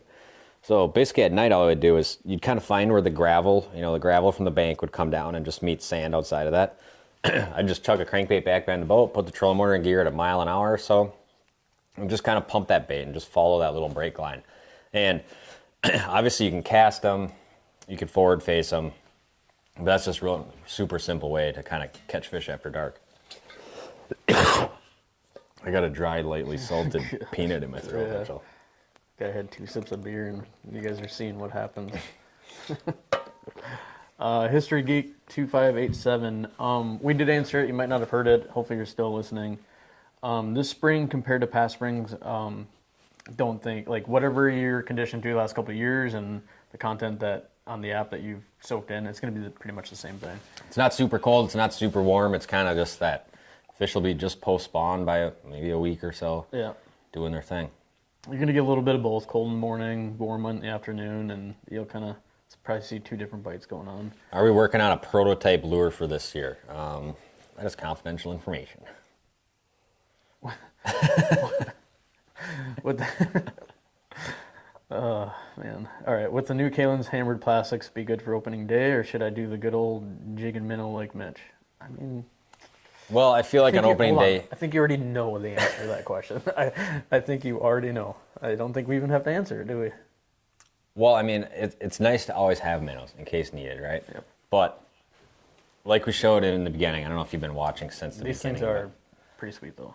Yeah, these K-Stretch plastics are kind of the deal. I got one rigged up on a rod here for tomorrow morning too. But the 4-inch version, really good universal size. If you find yourself in a situation where you want to fish artificials but fish seem real fickle, put this little 3-incher on an 1/8 or even a 16th ounce head and fish it just like you would a finesse jig and a minnow. And that thing is going to play. I've caught a lot of fish on this thing when I have not been filming. From the Missouri River to other places we fished this year. I was down in Iowa catching fish on that a couple weeks ago. That 3-inch hammered live minnow is a moneymaker for a lot of like your Midwest 15 to 20-inch fish, fishing finesse in shallow water. If you could have only one rod, reel, line, lure setup, what would it be? That's a good question. For spring, I don't know if it's for spring. I think it's just one all around. What's your go-to? I mean, it's hard to get away from just a standard jig in a plastic or a jerkbait in the spring. Jerkbait, you'd be pretty limited though, because if for some reason fish were deep, you'd be like, man, I'm just out of the game. But Okay, let's say it's year-round. year-round, I mean, I think it'd be tough to just not go with something super universal, like a 4-inch fluke on that. Might not be the best bait in every situation, but it can catch fish in any situation. Yeah, from Same now time. till summertime. You could say something like a search bait or a jig and a crawler, but then you might be limiting yourself a little bit more to specific situations. Yeah. What rod is this? That is an Elliott Identity. I think it's a 7-1 finesse jig. 7-1 finesse jig. So back to the question about rod. This Identity series in the 7-4 finesse, that is hands down my favorite rod for everything. And I know, like, For everything? for How literally about everything. 1-ounce jigs? Yes, for No, there's no way, this is Mitchell. my It's- favorite rod. All So right, even fine. for finesse jigging though, I mean, I get like the 7.3 or the 7.1 or 6.10 medium light fast is probably going to be a better rod to jig for most people. No, it's a great jig rod. This is a great, yeah. No, But the 7.4, I'm saying. yeah, and that's what I'm saying. For like, those are really good too. But I'm saying I use this for so much. Like, if I can only pick one rod to use for Everything everything, finesse. right here. Not even finesse though. That's what I'm trying to tell you. This is a light action The rod. question was if you had one rod to pick. Okay. Not, hey, one Mr. finesse rod. Finesse. Hey, one heavy rod. This is a light fast. If I could only pick one rod to fish in every situation, Yep. it'd be a 6'10 medium, a 6'9 medium fast. Yeah, mine is a 7.4 medium light fast. That's what I'm saying. That rod, I can't put it down. I don't know. There's obviously better rods, but I can't put that one down. No, that rod is money for Same thing. everything finesse, in my opinion. Same thing jig, because jig will take you from now all the way through summer, especially if you're forward facing. And a reel, I'm not sure the reel matters a whole lot, but I'd probably, if I had to only be stuck with one 3000 series with some good line on it, and you're pretty much covered for kind of anything you want to do. Kind of want to show you guys this real quick here. So this is the 4-inch hammered live minnow, right? Went through a few different body designs of this. You can see how like light, twitchy it is. It's obviously this flexible material. One problem you run into a lot when you're fishing this type of bait, trying to thread onto jigs, it's a pain in the ass, right? Because you're threading it through all that like elastic material, right? Well, this has that classic like fluke cupped out belly, which you're not going to see on any of these other like stretchy material baits like this.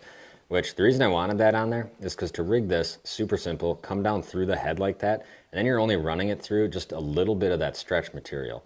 Then obviously just turn it around, real easy to just snap that little bit of remaining bit up onto the head like this. So now you have this like junky looking thing here. Now this is what makes a big difference when it comes to rigging these on here straight. When you open that fluke style belly up, you can see that line in the middle of the bait. So it's real easy to just stick the hook back through right on that line like that. And then you have a perfectly straight rigging every time, which takes much more time and precision to do that with one that doesn't have that cutout belly. So if you're someone that likes to do this pinging a minnow thing, which is all the rage in walleye fishing or bass fishing, casting out forward facing, slowly reeling, twitching that rod, running it away from the fish, this minnow goes on really straight every time, which makes a big difference in my opinion. And it has a ton of action, especially when you tie a loop knot on it, on some of your lighter weights, 1/4, things like that. Yeah, the loop knot's kind of a game changer. Drop some comments, whoever's still watching, if anybody's even watching. I don't know if they are anymore, but where are you guys fishing tomorrow? I'm kind of curious. I want to see the whole run through of where you guys are going. And there's almost 300 people on right now. And what your expectations are tomorrow for the bite. I want to hear it. Tom, why don't you fish big inland lakes like Big Green or Lake Geneva? Or Lake Geneva. How big are those lakes?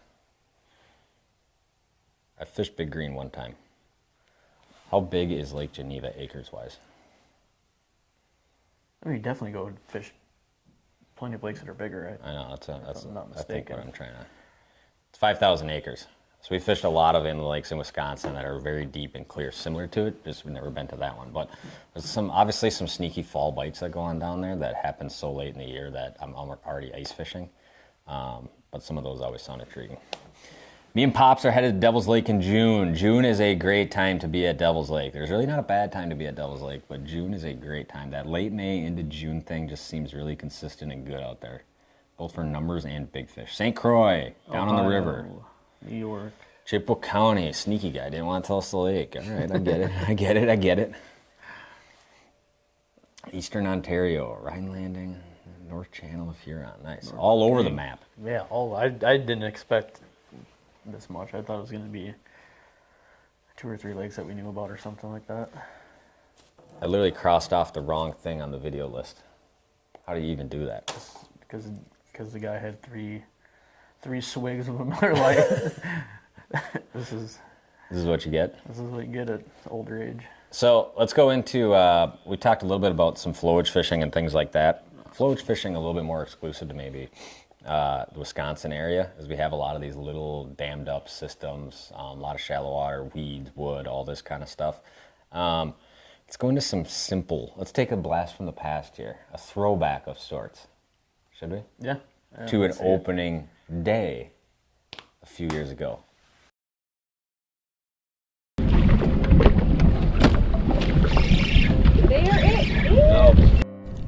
The last fish of our trip here. Oh, you had to be the last one, didn't you? I had to go out with a bang, and I had to do it, Shelby. I know we're packing up to be done, but I just had to get one more because there's so many up in there. Get him, girl. Get him. I got him. There we go. Well, how fun was this little hour or so? Amazing. Probably been fishing for only an hour and a half, I'd say, huh? Yeah. And there's just all over fish up here, real shallow. And it's not always this good of fishing on this lake, for sure, but we're definitely putting ourselves around the right fishes to catch, because you can also get in areas out here where it's just like everything's like 12 inches long. There's another, nice chunky, stocky, probably 15 and a half, 16 inch right there. And these flowage systems, these reservoir systems, they fish small. And what I mean by that is a lot of times you might take a big area that's all seemingly the same. There's one small difference. Maybe it's 2 stumps on a outside weed edge, or stumps that look something like this. Maybe it's an inside weed pocket that looks something like this right here. These kind of spots will hold a lot of the fish, if not all of the fish, on a larger spot sometimes on these type of systems. You see it over and over and over. So it's super important to use your electronics. When you go down these spots, look for that specific piece of structure where you're marking fish, and really, you know, make every effort to keep your cast right in that area and very controlled, especially in this cold water period where we want to fish slow and controlled with really light jigs. So it's really important to get just upwind of that spot, make repetitive casts to it, and a lot of times it's kind of the key to catching a whole bunch of these walleyes on these flowed reservoir systems in early spring or spring. I'm going to throw it over to the flowage rat himself, talking about how important a lot of these small structures are on these systems. I mean, it's literally everything. The spot on the spot. It's, yeah, everything is microstructure. It's not this whole, you know, big water that you travel to in Minnesota, or even, you know, some of the natural lakes we see here. It's not like, hey, I have this half-mile long flat, so fish are going to be on this flat the whole way through it in some regards, right? If it's all sand or whatever, you're not seeing that. So what you might see on this flat is 20 stumps, right? And maybe one of those stumps, maybe two, if you're lucky and you can see them, might have fish on it. So it's like, that's the spot on the spot right there. So everything that I'm doing on this float system, whether it's, you know, hard structure like wood or even weeds, that's where it'll even get trickier, because the weed spots aren't very big to begin with, but even if you have a big flat with a bunch of weeds, you're still going to see tiny, tiny little pockets within that big flat that is just going to consistently hold more fish than, say, the outside edge of it that looks perfect, but you're going to see like little pockets in that big weed flat essentially that have all the fish. So it's a lot of micro fishing. Yeah, and I think part of that is that there's so much structural overload. Like you can have a crib, a lay down, weeds, a stump, a break line, a channel edge, and a point, all within like one cast. That's true. So it's like these fish really like to set up on like specific things. The other thing is there's so much stuff that a lot of times you might not be able to see like the individual roamers, I feel like a lot of times. So it's not to say like just going down a bank and casting can't be productive, but a lot of times like if you catch a fish like fanning a bank, what's the first thing you should do? See, that's true. And spot lock and make 20 more casts. Exactly. Right there. That's a good point. Like you don't have to be some forward-facing wizard to, hey, I'm picking out this little tiny 3-foot area that has 20 walleyes in it on this huge flat. Just fan casting, if you even no electronics, that's a great point. When you catch one fish, I'm almost like 90+% that you make that same cast several times in a row, you're going to pull quite a few fish out of that one little spot. Yep. You might not know what the hell you're casting at or what that spot is, but that is a lot of times what I see. Could be a good reason to have like multiple things ready to go. Like if you're fishing a jerkbait and you're just bombing that bank and you pop a fish there, maybe make a few casts, and if you don't catch one, go right to a finesse jig in a minnow. Or drop that flowage juice on them, baby. You know what I'm talking about. Let's see it. You know what I'm talking about. See it. I'm just laughing at a comment. Let's hear the comment. I don't need forward-facing crap. Depth and speed most important besides Hell yeah. fishing, not at work, looking at a computer. I'm too much of a purist. I respect your purity, good sir. Is that right? I'm talking that flowage, 10-4. that flowage juice. The old slippy bobber. The old slip bobber and a leech. Yeah, I mean, this is literally the setup.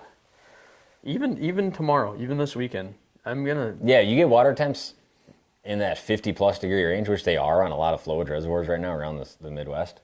I'm gonna have a couple of these deployed. This setup though, you just don't beat it. This is a 7.5, medium light, moderate action. I don't know what reel this is, but it looks like it works. Fun Illumix. It works. So the main thing This is a hell of a setup right here. The main thing with this, right? Slip bobbering. We were doing Shields Training Week this week, and or Shields Fish University, and you kind of do a little presentation talking about like some specific stuff. So I was there on behalf of Elliot and 2B Fishing. This rod in particular is 2B Fishing Genesis Precision Shooter.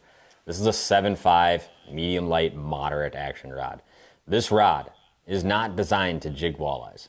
It's not designed to cast jerkbaits for walleyes. It's designed for one thing, to deliver a slip bobber and then fight fish on a slip bobber. So number one, if you look at this rod, probably a terrible angle right there. What you're gonna see is it's got really oversized guides on it.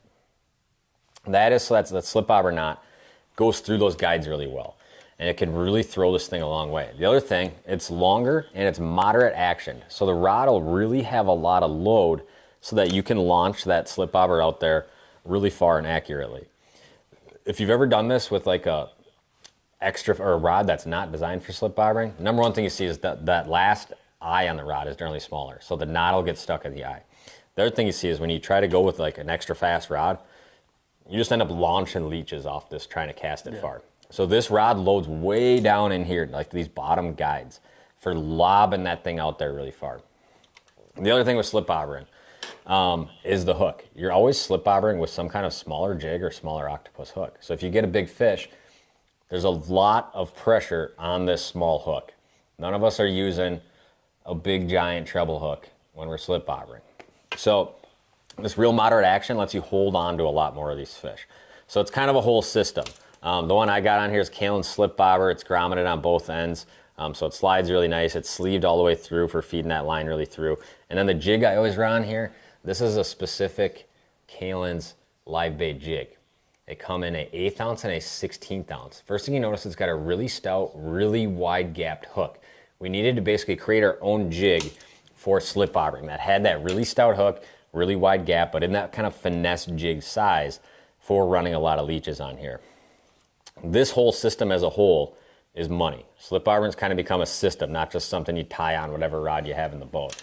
So if you're someone who does a lot of slip bobbering and you always think like, oh man, let's go, we're gonna slip bobber walleyes. And I feel like maybe somebody who doesn't fish a lot is like, oh, we're bobber fishing? Dude, a slip bobber is the best thing to fish for like half the walleye season. Yeah, and I think it's a lot of fun too. I mean, Ton of fun. So one of the big things that separates this rod too from many others that I notice is when you are fishing off the bow and it's windy, right? So basically you're casting into the wind all the time instead of spot lock, pitch back behind you. What is the first thing that happens with like a different, like, say a fast rod, right? Fast action. Either that leech is going a mile and you're going to burn through your $100 pack of leeches. Yeah. Or the second thing, which is even more common, is it just gets tangled up every damn cast. You can't cast more than 30 feet, otherwise that thing's tangled. This one, though, it loads up so nicely that you can actually make a good like 60, 70 foot cast into the wind and you're not going to have any bobber tangle up. And that's huge when, you know how some of these fish are, they move or whatever, and you get like a 5-minute window to catch these fish. On a different rod, you can spend the whole time just dicking around trying to make a cast. Trying to get your thing to where it's and then all of a sudden you look on your graph and you're like, oh, there's no fish here anymore. I got to keep looking anyway. So yeah, I think that thing, it's worth it. Another thing, one of our guys was bringing up this weekend, shout out Kyle. If you're someone who's newer to forward facing, right? And bait tracking seems challenging, or like, where's my bait? How far am I casting? Slip bobber is a really great way to learn all that stuff because it's visual, right? You know where your bait is when you cast out there. Yeah. You're not panning back and forth looking for it. You know exactly where to look. And you're like, okay, that was 60 feet. Also, the bobber is going to make a pretty good bait splash when it hits. So like, it's a very visual way to like learn forward facing. The other big thing is your bait's always off the bottom. So you're never like, is my bait in the bottom right now? Is it off the bottom? Right. It's very simple, like a way to learn forward facing, which is a really good point. So slip bobbering is not just a thing you do when you start walleye fishing. Plenty of tournaments around the Midwest are won with slip bobbers, probably more than are won with slip bobbers, I would say. Yeah, probably. Super effective to fish, and it's kind of having that whole system. So if you're someone who's in the slip bobber game, doesn't have a designated rod, this is a good one. If you're someone who's looking to get into it, this is a great spot to kind of start right here. And for opening weekend, if you do get some of those sneaky fish that you go down a shoreline, cast a jerkbait in and catch one, maybe you cast around a little bit more, don't catch any, slip bobber is a great thing to just kind of chuck back in there quick, let it float around, do its thing, move around a little bit, and then move on. Because a lot of times you can pick up so many extra fish on a slip bobber. Oh my gosh, yeah, absolutely. Especially if you're going to work a certain spot for any amount of time in your casting, pitch one out, pitch two out, and just kind of let it drift over whatever you're fishing, kind of out of your way. You'd be surprised how many times you're casting, you look over and the bobber's buried and fish on, And sometimes it even like clues you in on, oh, okay, this might be what they want. Instead of a jig and minnow, they want this leech hanging up above them, just floating right above them. And I saw that a ton last spring where I'd have the two going, and it was amazing where the weather didn't change. I don't know what the heck changed, One day, jigging minnow was crushing them, slip bobber couldn't do anything. Next day, slip bobber caught 90% of the fish, jigging minnow didn't catch anything. So if there's a preference like that, throw it out there. I mean, you'll get some idea on maybe what they want to eat. Great throwback presentation for sure. What do you got for me, Mitchell? Do you guys like this kind of live stream? Let us know, because these ones are obviously, we can kind of do these throughout the season. If you like this kind of thing, let us know. I'm slowly kind of building the infrastructure to do these much more like simpler, where I can kind of interact like this, play videos, do this, interact with you guys kind of all at the same time. It might be kind of fun to do throughout the season as seasons change or things of that nature. For targeting trophy walleyes rather than numbers, what subtle changes do you make in bait size, jig weight, presentation compared to standard numbers fishing? 1 second, my wife texted me. Not an important message. Not relevant to this podcast, Shelby, if you're watching. Subtle changes to big fish fishing. I would say it's much less about like, oh, this is for sure what I do if I'm targeting big fish. I'd say it's much more locationally. The ultimate thing is that walleyes eat what walleyes eat, right? And they can only live where walleyes live. So a lot of times the specific bait in which you're fishing might not change a lot. It's much more locationally. Like you can't catch big walleyes if you're not around them. And there's a lot more spots where walleyes live where there's not big walleyes than where there is big walleyes, in my opinion. Yeah. It's probably not a great answer, but it is my answer. Yeah, horrible answer. This is an awesome video. I love live streams. So some people like it. A couple of people like it. That's good. I appreciate it. The Walleye Now app has a ton of content filmed on the flowage system. Yes, sir. Yes, sir.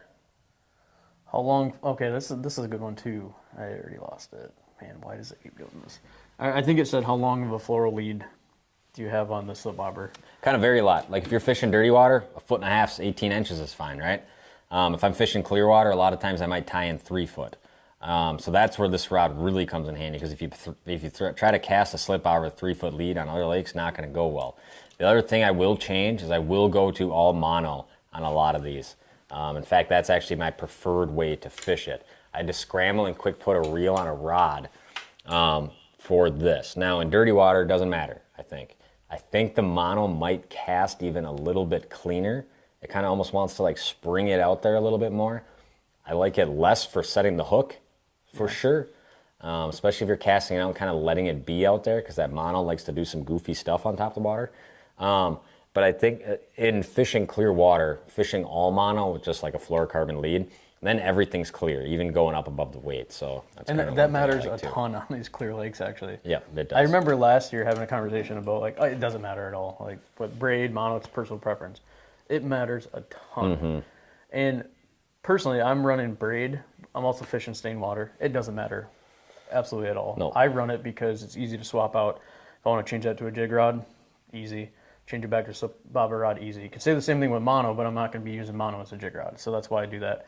But on these natural lakes, when fish are finicky, like it's a game changer, isn't it? Why?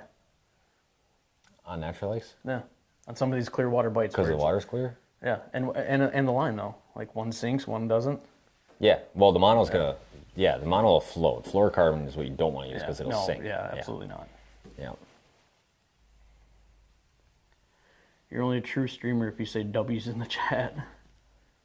Is this a live chat jargon I don't know about? I think so. All right, guys, throw some W's in the chat. Let's hear it. You should do a show fishing with bloopers like Phil Dance. We always get asked on bloopers. If there is bloopers, I put them in the YouTube videos. There's honestly just, or where I don't have them on camera. There's obviously not as many. I don't have like this huge backlog of bloopers and stuff like that. Have you ever been yelled at calling Shelby big shelbs in prior videos? No. I don't really know what direction to take on that one. I have one though on the W's in the chat. I always get yelled at when I call Shelby dude on camera. From the chat, not from Shelby. From the chat. All right. Respectfully, dude. So this is for the chat, right? Oh gosh, Mitchell, now you started it. If you want to, okay, here. If you want to see Tom chug the rest of this beer, drop some W's in the chat. There's not much left, so we can get a new one. I did it for the W's in the chat. You guys didn't even have to drop any. Do you like using a ball swivel to your jig? Like a ball bearing swivel to the jig? No, I don't use any swivels unless I absolutely have to. I think on that slip bobber question too, I ended up finding it. I think he actually asked if you use a swivel to. Yes. Yeah. Yep. Yeah. You want to, because that's actually what stops the weight. I don't like using split shots because I don't like pinching stuff on the line, and split shots always move. So I don't know if you guys can see this very well, but swivel, egg weight, bobber. You probably kind of see that there, and that's all what jams it from going down on the leader. A split shot will work if you're like crappie fishing in a bay or something, and you're just like making a super quick rig, throwing it up. Yep. But they do move. Even that, they constantly move. I always have an issue with that. What do we got? Are we ready to move on? Yeah, move on. Spirit Lake, Iowa. No, I actually went to Rathbun, I think it's called, this spring, and then I got stuck in a tornado right while I was filming a video. Do you have any preferred Mississippi River post-spawn techniques? I mean, a simple one if you just want to catch numbers, pulling cranks really shallow, really fast. Bigger fish, a lot of times fishing bottlenecks, neck downs, or back bays are actually kind of a sneaky one down there, which I've done quite a bit of. You ready for some video action? So, we talked a lot about fishing flowage systems, which are kind of unique to the upper Midwest and Wisconsin here, but we're going to take up another blast from the past to another opener from a couple years ago, maybe a bunch of years ago. Let's take a look, folks. Let's take a quick glimpse. I don't know what this video is, guys. So this is all new to me.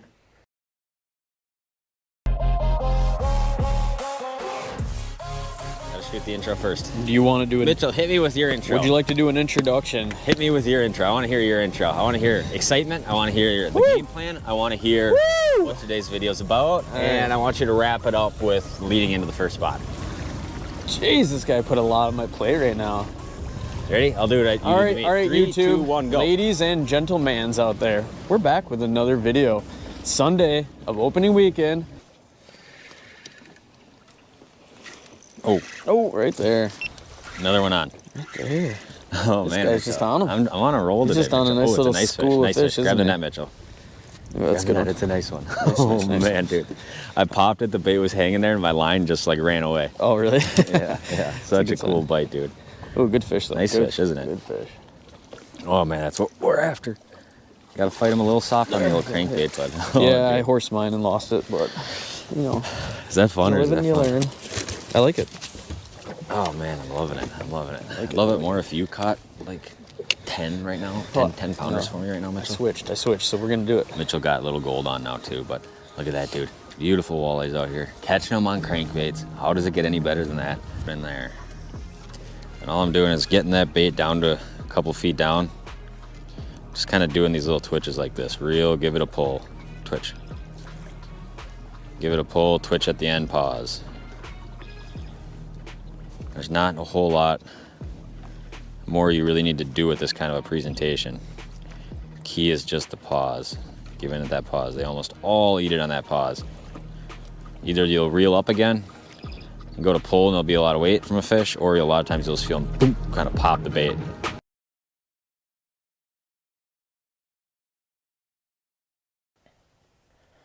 Little blast from the past. Pre-massive forward facing. Still caught a ton of fish. Still a pattern that works till today. Is kind of finding these fish on side imaging up shallow and throwing jerkbaits on them. Yeah, that was 2022. Was right? it? Yep. How do you even know that? Because we were in my boat. Oh, true. That was when yours was totaled, so that's how I know. But I mean, yeah, I don't know. Forward facing is such a It's cheating. it's cheating, guys. It's cheating. It is. You're If you gonna be cheating tomorrow morning at 7 a.m. though. Yeah, there was You got a good one? I thought I saw a couple up there. How many times do I plan on fishing with Tom this year? Probably, At least a few times around Hayward. yeah. What What is do your you got? favorite way to catch walleyes this time of year? Jerkbait. Each year I see this like I fish a jerkbait more and more. In those flowages, it's just hard to beat that. OG, husky jerk, or gold sides, black back, orange belly, pull pop pause. pull, pop, pause. You don't have to do a lot of that boom, boom, boom on a lot of those flowage systems. A lot of the real clear water lakes, I'll do a lot of that snappy, more bass-styled jerkbait fishing with like jerkbaits that are a little bit more slashy like that. I got a jerkbait stuck in my couch right now. That's not going to come out on camera. Not coming out. Oh. So we won't be able to show you guys that, but you know, we all know the difference kind of between those classic like half trolling, half casting baits with the big U-shaped lips, Husky jerk, Smithwick suspending rogues, versus a lot of that clear water stuff, especially as the water warms up and I like going more aggressive. Then I'll switch over to a lot of those like slash style, the mega bass stuff, maybe a lot of the Rapala Mavericks, a lot more of those baits that are designed to like, when you straight reel them, they don't look great, but when you snap them, they have that classic like type of action. When is the Crappie Now app coming? Oof, it's a tough one. We've talked about it. See, here's the problem. For like, if you were to do this with crappies, like, let's be real here. Let's not bullshit ourselves. How many different ways are there to catch a crappie? You guys can answer. You put a this better jig on than a I slip could, bobber, or honestly. you put a jig on a rod. So it's like, what are you really gonna do? No, I think guys can catch them on like little buzz baits and little buzz baits, like little spinners and things like that. Yeah, like I'm telling you, man, there's some guys that they have crappies dialed in way more than we do. I promise you that one.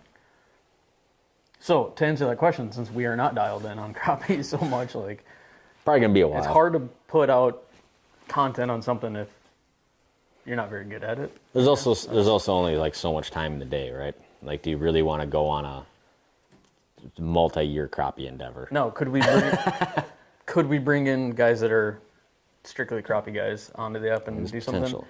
Yes, we've talked about this. There's potential for that. Might happen. Mitch, do you have your own YouTube channel? I do. Come on, dude, promote yourself. The last video, it's just my Talk name, about Mitch Bix. And if you type that on YouTube right now, I guarantee you're going to find some guy that rides a bike. It's not me. Really? Yeah. I gotta find this guy. How you right find now. me, I have no idea how people find me. But I'm subscribed, so I'll I probably... haven't, here, let me look right now. I haven't put a video up. It was mostly hunting stuff. Could I add fishing stuff 100%? Would it be similar to like what we've already done together? Like, you know what I mean? Like, I'm not going to go Mitch there. Boyer. Yeah, so you type in my name, you see a guy that rides a bike. I don't know. It's Mitch Bix. Dude, this guy's big time though. He's got 115,000 subs. We didn't know we were promoting. So that's Mitch what's Boyer's. happening to all the... Yeah. We got 115,000 people that clicked on the wrong guy. Yeah, what the hell, guys? I have 776.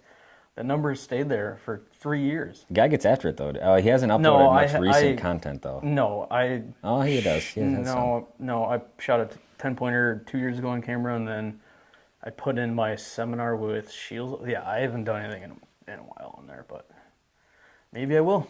Maybe I'll add some, reservoir fishing content. It looks like you should just get into cycling. I'm considering it. You want a road bike? No, You ever had a road bike? no. I have no interest in cycling. See, Beal spins for crappie. Shadow wraps. Oh, that's not for crappies. Never mind. I'll take that away. Belay my last on that one. Want to see my tackle box full of crappie buzz baits?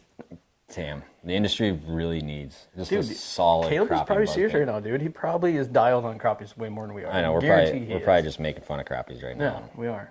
Some guy's sitting at home right now, like, mad about it or something. Yeah, like these guys suck. Ride a stationary bike while fishing.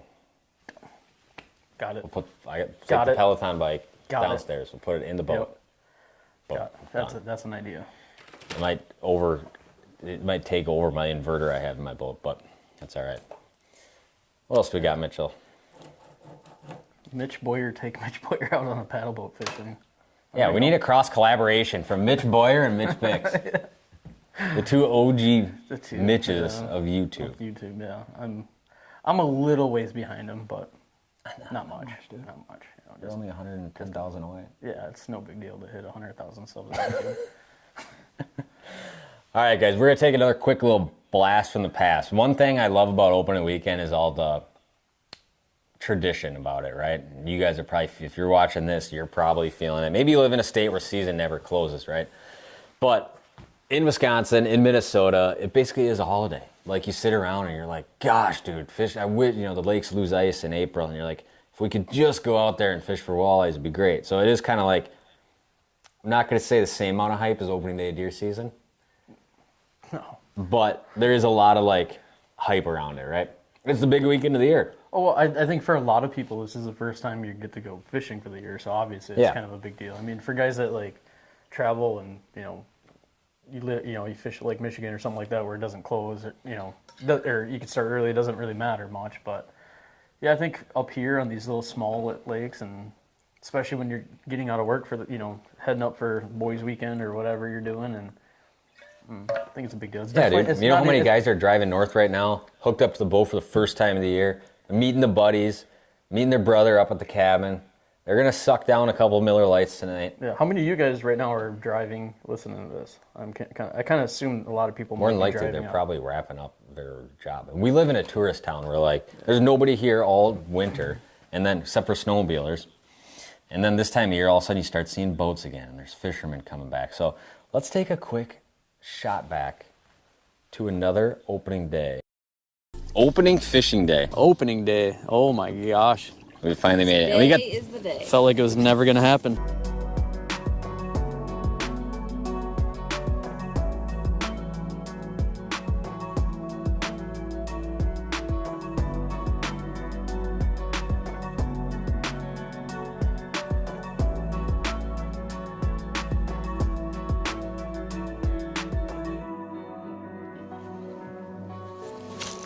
Oh, boys. That one must have popped you good, huh? Smoked it, son. Jeez. Is that a big fish, or? Could be a big bass. That's what it is. Is it? Did you see it? No, I didn't see it. Let me I'm assuming that's probably what it is. get this jig out of the way. Yeah. Nope, big old walleye. Is it? Yep. Oh, That one actually smoked the hair jig. nice. And I say smoked it, he went kaboom. You like that, Mitchell? Yeah, that was really Oh, nice. dang, it's a stud. Oh God. Oh, yeah, that's a good one. Nice. Holy dang. That's a good one. I'll spot lock us down again. There we go. That is what I'm talking about. I'll give you guys a little show and tell real quick. That is what we're talking about. Big early season walleyes up here in northern Wisconsin. There we go, big girl going back. That is how we like to catch them right there. Back for more. All right, so basically what we're doing here is we're fishing a lot of the shoreline related structure today. And this is always where I like, or first break fishing is what some people call it. That's generally this, oh boys, it's generally this kind of fishing where you're, the shoreline comes out, big shallow flat, doop, dumps into kind of, it starts to taper off in that 7 to 10 foot zone. And that's pretty much where all these fish are today. And the specifics might be different. Some spots you might be fishing weeds, which looks something like this right here. Other spots, like most what we're doing today, is fishing rock or gravel transitions, which will look something like this right here. You can see these fish. Ooh, nice walleye. And it's always nice when they play nice for the camera and it works out like that and you get one right on cue. Come here, buddy. Oh, we got him right there. And that's basically what we're doing. Super simple fishing. Pretty much everything today's been on some kind of jig, right, Shelby? And it's been a fun morning. Would you agree?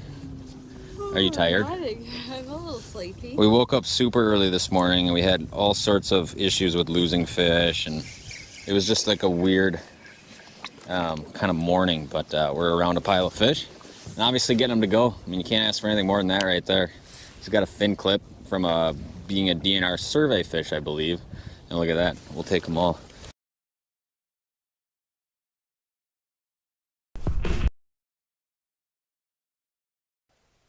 Little throwback to a few opening weeks ago. I was telling Mitch last week via email that crappie down here in Kansas love hitting Kalen search baits. Told you. But are we going to talk about stuff that's like practical, or are we going to talk about stuff that's like Well, search bait's my go-to for crappie? Well, clearly there, it's practical. Would you disagree with that? I'm not saying he's wrong. I think we've got to ask this one. Yeah, okay. So he said, what should we expect to be different on Sunday after the warm-up Saturday and Saturday night? Bitier fish. That would be the main thing I would say. I think so. I think you'll see it Saturday, midday. It should be bite fish, and then I think you'll see those fish lock down in some little bit more routine shallow water spots as the lake warms up too. You might get a little bit more scattering, a little bit more like, there's some here, there's some here, there's some here, but as it warms up, you're going to see kind of those areas with warm water get a lot more filled with fish, would be my opinion. Have you guys ever did any float fishing trips for steelhead? Have not. I haven't either, but I am getting, like, as time goes on, I just want to get into trout fishing more and more and more. What he's saying is he's becoming more of a hermit each year. Is that what that means? Well, you're turning into that person who's like, dude, you ever rock hop down on the stream? And then like that's also the same person that like you see out in town for like once in like 6 months, and you're like, dude, where have you been? And you're like, I've been rock hopping the tribs. And you've got like beads on like your beard, and like you like live out of a van now. I see nothing wrong with what you just described at all. Actually sounds pretty I know, bad. it kind of sounds kind of critical because I basically live out of my truck. Yeah, so, I mean. I was going to say you're that guy with that tricked out Tacoma or that tricked out, and I was like, wait a second. I was like, that's there to sound like me. Yeah. I filmed a trout video the last 2 days. Generally what happens when I film stuff that's not walleye is it gets nothing for views. Now, you guys got to promise me that if I go through the work of editing it, I already filmed it, that you guys will at least give it an honest try. Just give it a shot. I know it's not walleye. I know it might not be your favorite thing. I know you might be saying, Tom's out of his element here. He's really stretching this. He's just trying to get outside of his realm here and grow the channel and maybe some trout stuff. But, I mean, is the film decent? I showed you a little bit of it. See, you don't even like it. I mean, I don't like any of your videos personally, but Fair enough. fishing that way is actually a lot of fun. I think it's exciting. I think you guys should watch it. I don't know if you answered this then. So that's what I wanted to ask about fishing hair jigs. Do you think early season is best for hair? Hair's a weird one. Where like I've had good bites snapping hair jigs incredibly hard, like in summer. Done good on rivers doing that, stay in water. Obviously, hair jigs really have a place in really cold water and very clear water. They're one of the better things that you can fish in a lot of situations, in my opinion. I wouldn't really say there is one like best bait. It's more situationally, I think. I want to catch some king salmon. We'd love to see Tom get tore up out here. Hell yeah. Yeah, that's one trip we wanted to make the last couple of years. I've done it a few times, never filmed it. Shelby would also have just an absolute blast, just watching a rod go, and that whole deal. So maybe we'll do that this year. Is Muskie open this weekend, or did they change it back? I don't want to comment about what the law is, but to my knowledge, it is open, and I believe it is. I don't think they changed it back. I don't think they could change it back. I have no idea. I don't even know that was a possibility to get changed, but I think it's open. And I'm sure it's just like everything else. It's some huge debated topic. Yeah, I'm sure the Muskie guys absolutely hate it, which you brought up a good point the other day. I'm surprised they even use hooks at this point to catch those fish, because they seem to hate everything involved. But I don't think it matters. So there's my 2 cents on it. Yeah, I mean, like with walleye fishing, like there was one proposal on the spring hearing, which was like for bigger restrictions on like spawning areas, and I was like all in favor of stuff like that. My honest opinion is that there shouldn't really be season closures, but there should be massive restrictions on what you can keep in different seasons. Yeah, and luckily, starting into the weekend, I think the spawn should be pretty much wrapped up too. Yeah, definitely for walleyes. I mean, muskies, right? Yep. So. Guy said he hates it, dude. See, he's like, I don't want to see trout. No. Either of you guys fishing Minnesota opener, probably Leech, huh? I will not be there for opener. I'll probably be somewhere in Minnesota for opener. The problem with traveling and fishing is you always end up going to like, what are the gems of this state? What are the gems of this lake? One thing I want to do a lot better job of this year is not going to those gems all the time. So maybe going to Minnesota and fishing a lot of smaller lakes this year, which we started doing a little bit more last year. Things like that. What else we got? I feel like there's just a million questions and we're just like barely touching on any of them. It's really, if you guys saw what we're looking at, it's really hard to kind of filter. They just kind of come in real fast. Loves live stream the special trips plans for Minnesota Open 2. Touched on that.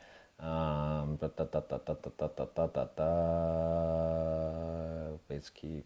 Oh, do you have any tips for casting search baits not get the bait tangled? So this is basically 100% in how you're casting. Obviously, big one is if you thread the crawler all the way up over everything, you're going to have less of a problem. The other thing is, do not use an extra fast rod. Use a longer, 7 foot plus, medium light action rod. That 7.4 that I was talking about earlier that's is absolute money for fishing search bait. That 7.4 Elliott Identity medium light, it's called the rig and jig, is probably my favorite search bait rod.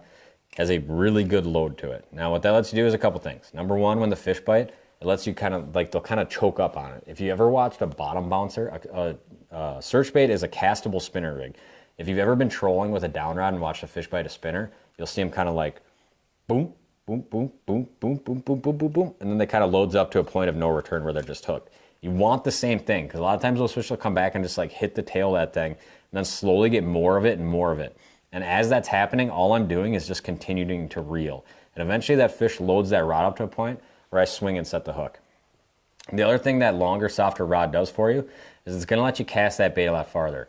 You lob the bait. It's generally like a long sidearm or sometimes an over-the-top cast.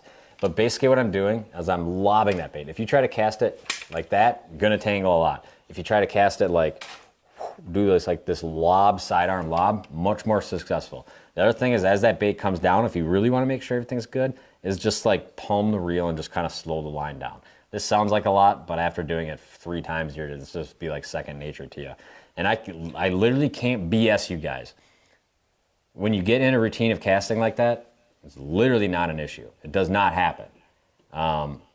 Rarely. I mean, it might be 1 in 100 casts it'll happen. When it happens, it's like surprising. Like, damn, what did I do wrong on that cast? Yep, or how it's just odds of that happening. Yeah. What else do you got for me? I was trying to catch back up. I didn't. Caleb. Sure, most of you guys probably subscribe to his channel too. Hooked Up Wisconsin.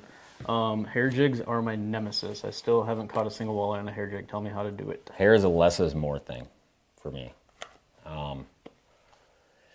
Especially in really cold water. Generally fishing it, not trying to do the way I would fish a swim bait, but a lot more the way I'd try to fish a finesse jig in a minnow.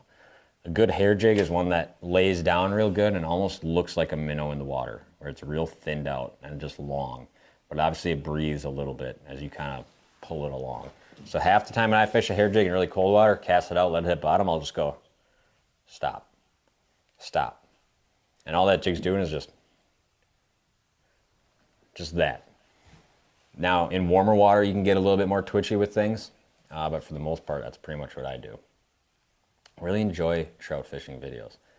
Well, brother, I got one coming your way whenever I edit it. Have you noticed fish reacting to forward-facing waves much? I've noticed in the past few years on pressure lakes, ice fishing mostly. I have my own opinion on this. You want to go first? You want me to go first? No, I think my opinion is very in line with your opinion. On the ice fishing thing, though. Oh, is this ice fishing? No, both. The ice fishing thing, that's a tough one. Because one thing I noticed this year, and I think it's exactly where we're going to go with this. I think it's more pressure. Like, fish are adaptable, just like, whitetails for hunting, right? They adapt to cell cameras, what you're doing. So this year I ran into, I'd go on guide trip to my favorite little basin hole crappie fishing. Put live down, see hundreds of them, like game on, go drill some holes. By the time I drilled that first hole, fish are gone. I'd grid it out, thinking, okay, I'm going to grid it out. They're going to come back. They'll come back. You hit them with live.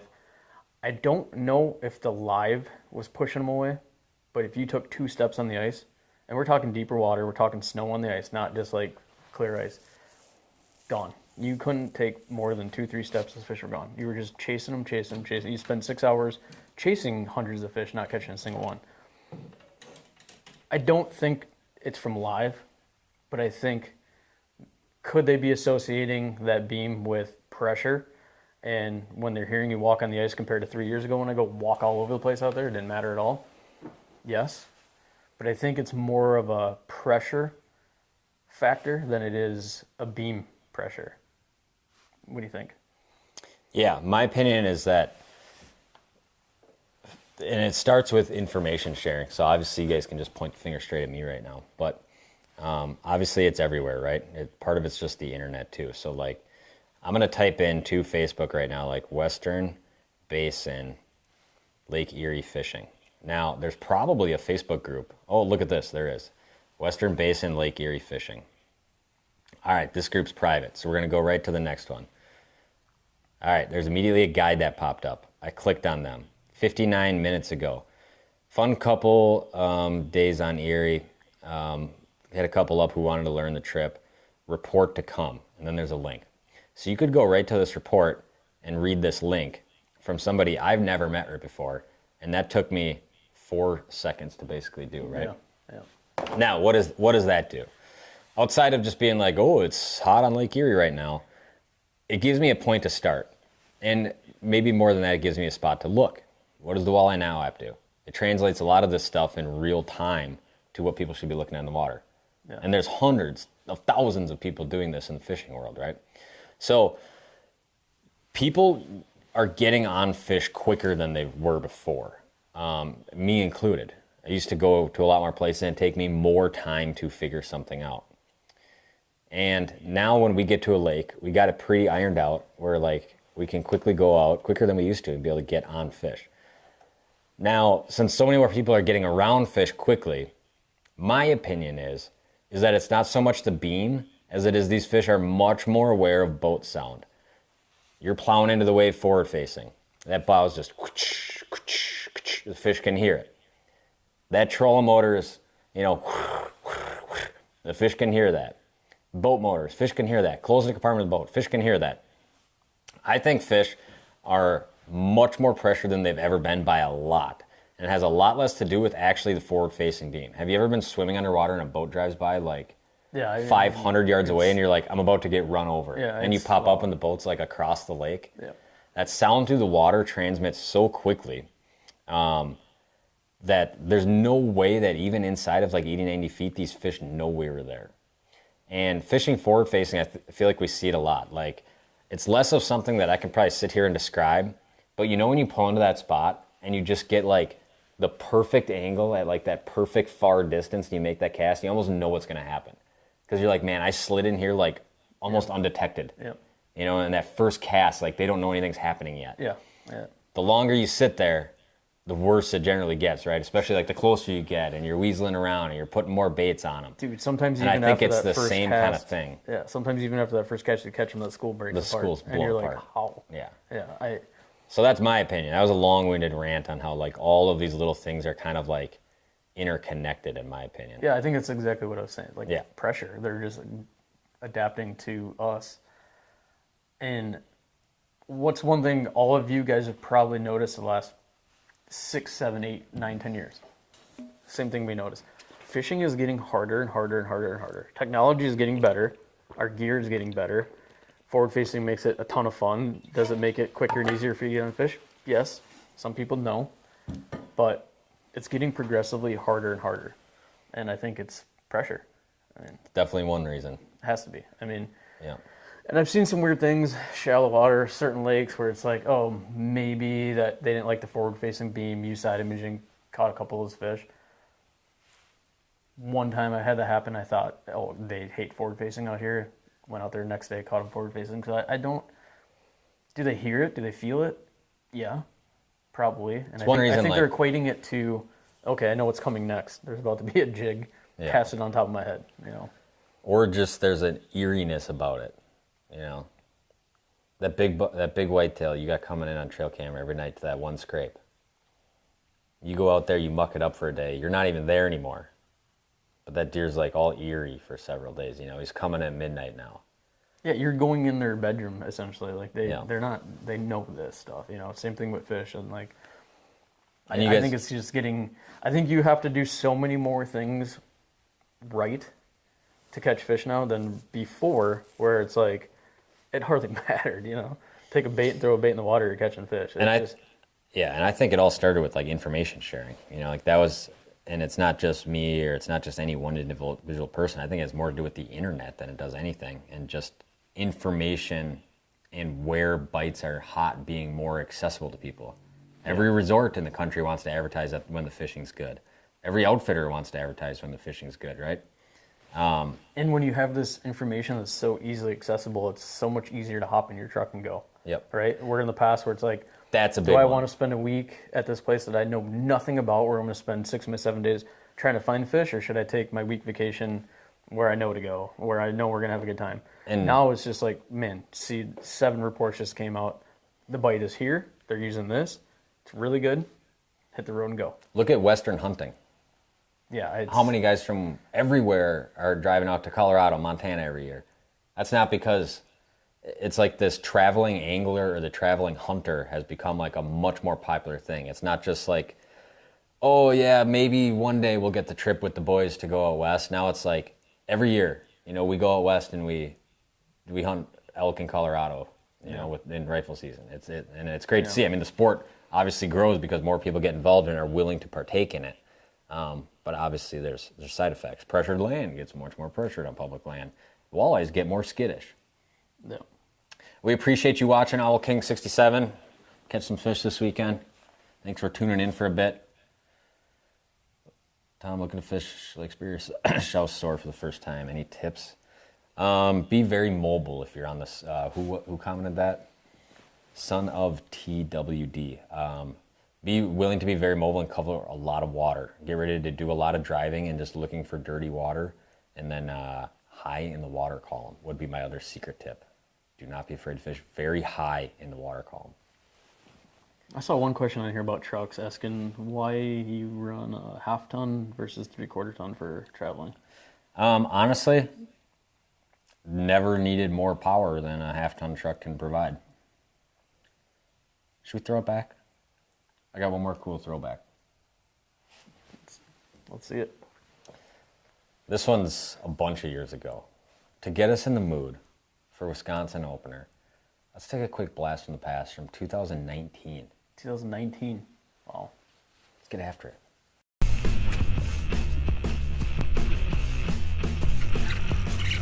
Right there, hooked up. There's a bunch out there. I'll take a screenshot for you off the 360 as I'm fighting this fish here. Shelby's got one too. It's giving you a tussle. Look at that, opening morning double. That's what it's about. Doesn't get much better than that right there, does it? Nope. Good work. Oh, we are hooked up right there, Shelby. What is going on, guys? Today we are back with another video. We are out here. It is very early in the morning, and we are on the opening weekend up here in northern Wisconsin for walleye fishing. We got our first fish of the day on here. We are pitching some crankbaits way up shallow right now, and look at that. That took like absolutely no time right there. Throwing a little shadow wrap way up shallow. We were gonna film like a whole long lengthy intro and stuff, but hey, sometimes you just gotta get to fishing, right? And the sun's gonna come up here shortly, but there we go. Number one right there. Nice little 16, 17 inch walleye. Boat sitting in 10. We're casting to like 5, 6 up in some rocks and weeds. There we go. Number one. Let's get him back. Shelby is behind the camera right now. Shelby, do you think you will catch a fish today? We'll see. I know. I don't know. We'll see if Shelby can get it done today. I'm confident I will catch many more fish as the Mega 360 is just loaded up right now with them. So I'm gonna shut up. We're gonna get Shelby going and let's catch some fish. Opening day, Wisconsin walleye opener. Gotta love it. Oh, Shelby's got one right away. Wow, first cast for Shelby. Thumped it. First cast and he thumped it, huh, babe? How's it feel? Oh, it feels good. Am I gonna net him? I don't know if I'll net him or not. I don't know. It feels like, oh. What do you got? What do you got? What do you got? What do you got? Oh, it's a walleye. It's a walleye. I can't see the line. Oh, yeah, me either. There we go. Another nice one right here. I'm going to one cookie cutter to that one I caught. Shelby's got a jig and a minnow on. She's fishing just a little gold pendu jig right there. Out here, walleye opener in Wisconsin, fishing opener, whatever you want to call it. Super excited to be catching these once again. Did he thump it? He thumped it, and I love when that happens. You love the thump, huh? Yep. There she goes, back for more.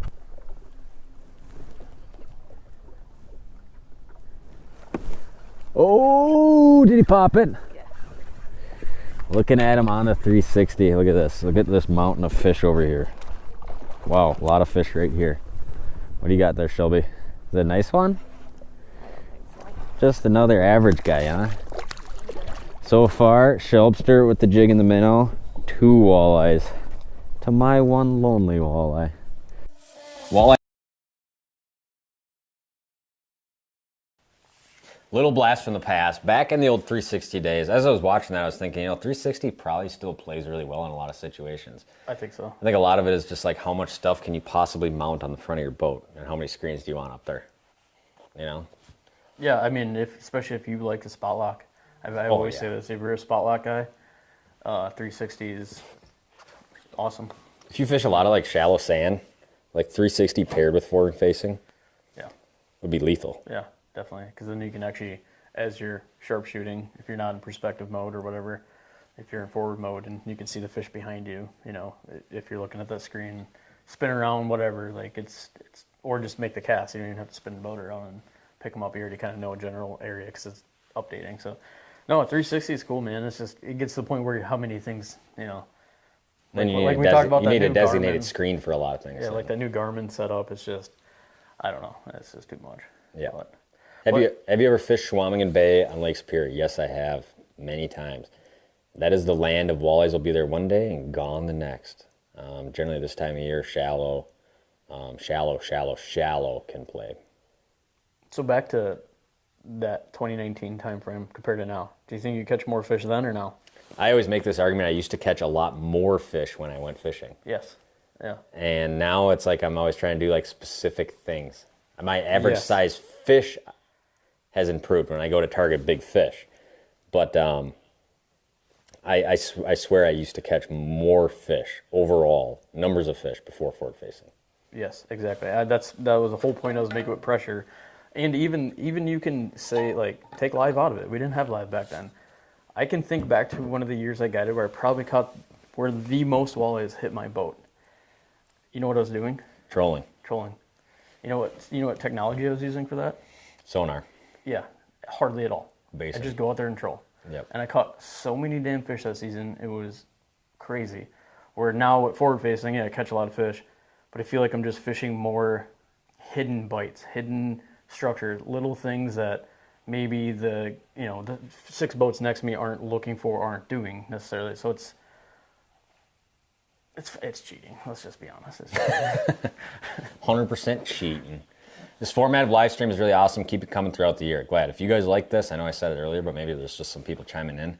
Let me know, because these are relatively easy to do for the most part. Yeah. What was this question? So me and my father are going to Lake Oahe and camping at Swan Creek. Inspired by your video for Hunt for the One. Any advice you can give? So I don't really know a lot up there. Obviously, it's a giant reservoir. Now, it seems like one type of body of water where the big fish will isolate away from the smaller fish, or a lot of times the smaller fish might be shallower on a lot of those channel points. Those big fish in Oahe can be out over the deep water in trees or things like that. The big thing for finding those big ones seems to be finding where there's a lot of those like big lake herring, those big greasy lake herring is I think what that main bait is. And they'll kind of move up and down in the water column a lot, but wherever you have those, it does seem like there's obviously big fish got to be around big food, right? So although all those Missouri River systems are loaded with walleyes, finding those big ones isolated away from those eater ones, because Lake Oahe is a unique lake where there's tons of eater-sized fish, tons of like real short ones in there, and then you'll have a ton. I don't know if a ton, but you'll have some of those giants in there too. Super cool body of water. There's actually an NWT there this year. Yeah, that place looks. I haven't gone there yet, but it looks insane. Yeah. What's your best advice for a new guy?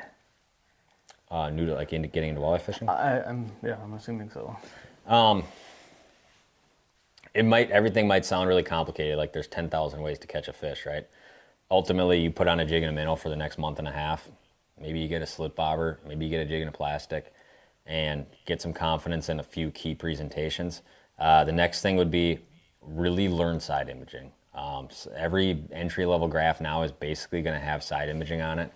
Get really comfortable with that. And obviously, like starting on somewhere like Walleye now is a great tool.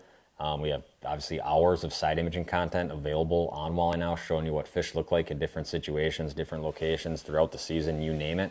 Get really confident with that. Now you can watch hours of that content, get a decent idea, but something happens in the brain where it never really connects until you're out there and you're like, are those fish? And you make that cast out there and a fish bites and you're like, oh my gosh, that was it. And then it's just a rinse and repeat and duplicate and get more efficient and more effective and kind of learn what you're looking at a lot more. One argument I always make with side imaging, one reason I always still run it at the front of my boat is for one simple reason. Side imaging still gives you maybe in one glance, in 2 seconds, the fastest overview of what that spot is composed of. And I'm not talking like just about fish. I'm talking like, okay, the weed line is still off my right, it is still deeper off my left, and there's an occasional stump up on the weed edge. That lets me know that as I'm panning off the bow, or wherever I'm panning that forward-facing deucer, I'm either like, that is 100% a fish, that is 100% the weed edge, that is 100% a stump. It gives me like that verification of what is what really quick as I'm working a big spot. So although you might not hear as much about side imaging or some of these other stuff, side imaging is still probably the best tool to very quickly get an overview of what a spot is. Yeah, and I think too, just go slow and don't get frustrated. You know, it's really easy to try to speed through fishing and speed through how to learn really quickly. And just like take your time, don't get frustrated. Over time, just like everything, you know, it starts to click, you know, each time you go out. So that'd be some advice I give. And I know I have to take that advice literally tomorrow morning for myself. Slow down. Because I know what's going to happen right now. It's going to be cold as hell tomorrow morning. You're going to call me 30 minutes into fishing. How many you caught so far? And I'm going to be sitting there sweating because it's like, I haven't caught nearly as many as I thought I would, right? Yeah. You know, right off the get-go. And I've already burned through 4 spots, you know. So just slow down, enjoy it. That's some good advice. Yeah. Go into leech for opener. Should we start up shallow? Yeah, I mean, 12 feet and less for sure. You could fish 12 feet and less on leech like the whole season, entire year. Yeah. So for anybody watching this, I want to bring it up again. I know we said it right at the beginning, but obviously on Walleye Now this week, we have interviews from Eric McCoy, one of walleye fishing's top pros right now on the podcast side. Click right at the top, click podcast. We have updates in real time from natural lakes, reservoirs. We have jerkbait selection. We have maybe the most important video on there is boat control. Yeah, number one, that's like literally take out electronics, take out baits, whatever you have.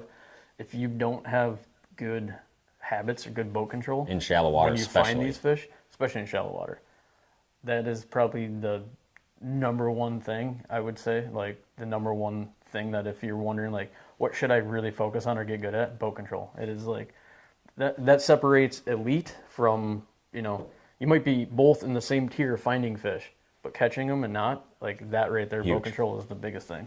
So I always want to put that out there. So much good stuff on the Walleye Now app. So if you have not jumped over there yet, we also have subscriber giveaway month going on, where the next several weeks we're going to be giving away awesome prizes on there. We just gave away a bait pack this week. I believe it's planer boards this week. Rod next week, and then a fishing trip with me we will be giving away. So all you have to do is be a premium member on there and check it out. I was here to get you dialed for opening week in the Midwest of walleye fishing. Whether it's in-depth podcasts with the walleye fishing's leading pros, whether it's electronics breakdowns showing you how to find those shallow water walleyes on side imaging and how to find those fish with forward facing up in skinny water, or whether it's lure selection, how to select the right jerkbait for each situation that you might fish. We even get way into the weeds and talk about probably the number one thing that catches more walleye than anything else, and that is boat control. So no matter where you're fishing this weekend, Walleye Now is a wealth of information. Jump over to the Walleye Now app, available on Google Play and the App Store, and catch a pile of fish this spring.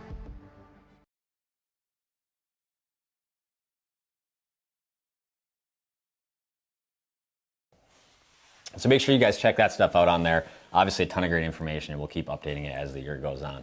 Now, if you guys finally have any final questions, chuck them in there down below. We'll answer a few of them before we sign off, but I realized since I was fishing for trout the last couple days, I have nothing ready to fish tomorrow. And for me to get stuff ready isn't just like throwing a couple of rods in the boat. It's camera gears. It's charging this. It's making sure all 97 little things of this are charged to go film. Things like that. And we might even just indulge ourselves in a little Northwoods tradition this evening and head out to a resort for a little fish fry or something. What else we got? Boat speed for side imaging. So we talked about this earlier. A lot of times, I mean, from whatever speed you put your boating gear into, up to about 5 miles an hour, you're going to be good for that kind of stuff. Good luck. Thank you guys for the advice in the live stream. We appreciate you watching the Ontario Challenge, Tom. Dirty 30. Yeah, we got to make it to Canada one of these days. Have you ever fished the Bay of Quinte? No, I haven't. I probably said that wrong too. Great advice. Thank you. Love the vids. Definitely a good idea. Going to lead for opener. I think we got it all. There might be one. Don't forget the net, like always. Yep. Yes. Last year I forgot a net and I forgot players on opening day. So I will make sure to remember that stuff. But I want to appreciate you guys for watching this. Thank you to everybody on Walleye Now for supporting us. I truly could not do what I do without you guys watching, liking, subscribing on these things, and everyone on the premium side of Walleye Now making my job possible. So I want to throw a huge thank you to you guys. Mitchell, any parting words? No, and if you guys have any sort of issues when you're on the app or whatever, shoot me an email. He's a direct contact through the app, so. Yeah, shoot me an email, give me a call, whatever. I'll get back to you at some point, try to do it timely. And yeah, good luck this weekend. I hope you guys catch a shitload of fish. Enjoy those cabin beers. Drive safe up to the cabin. Crush a bunch of fish. We'll see you guys on the next one.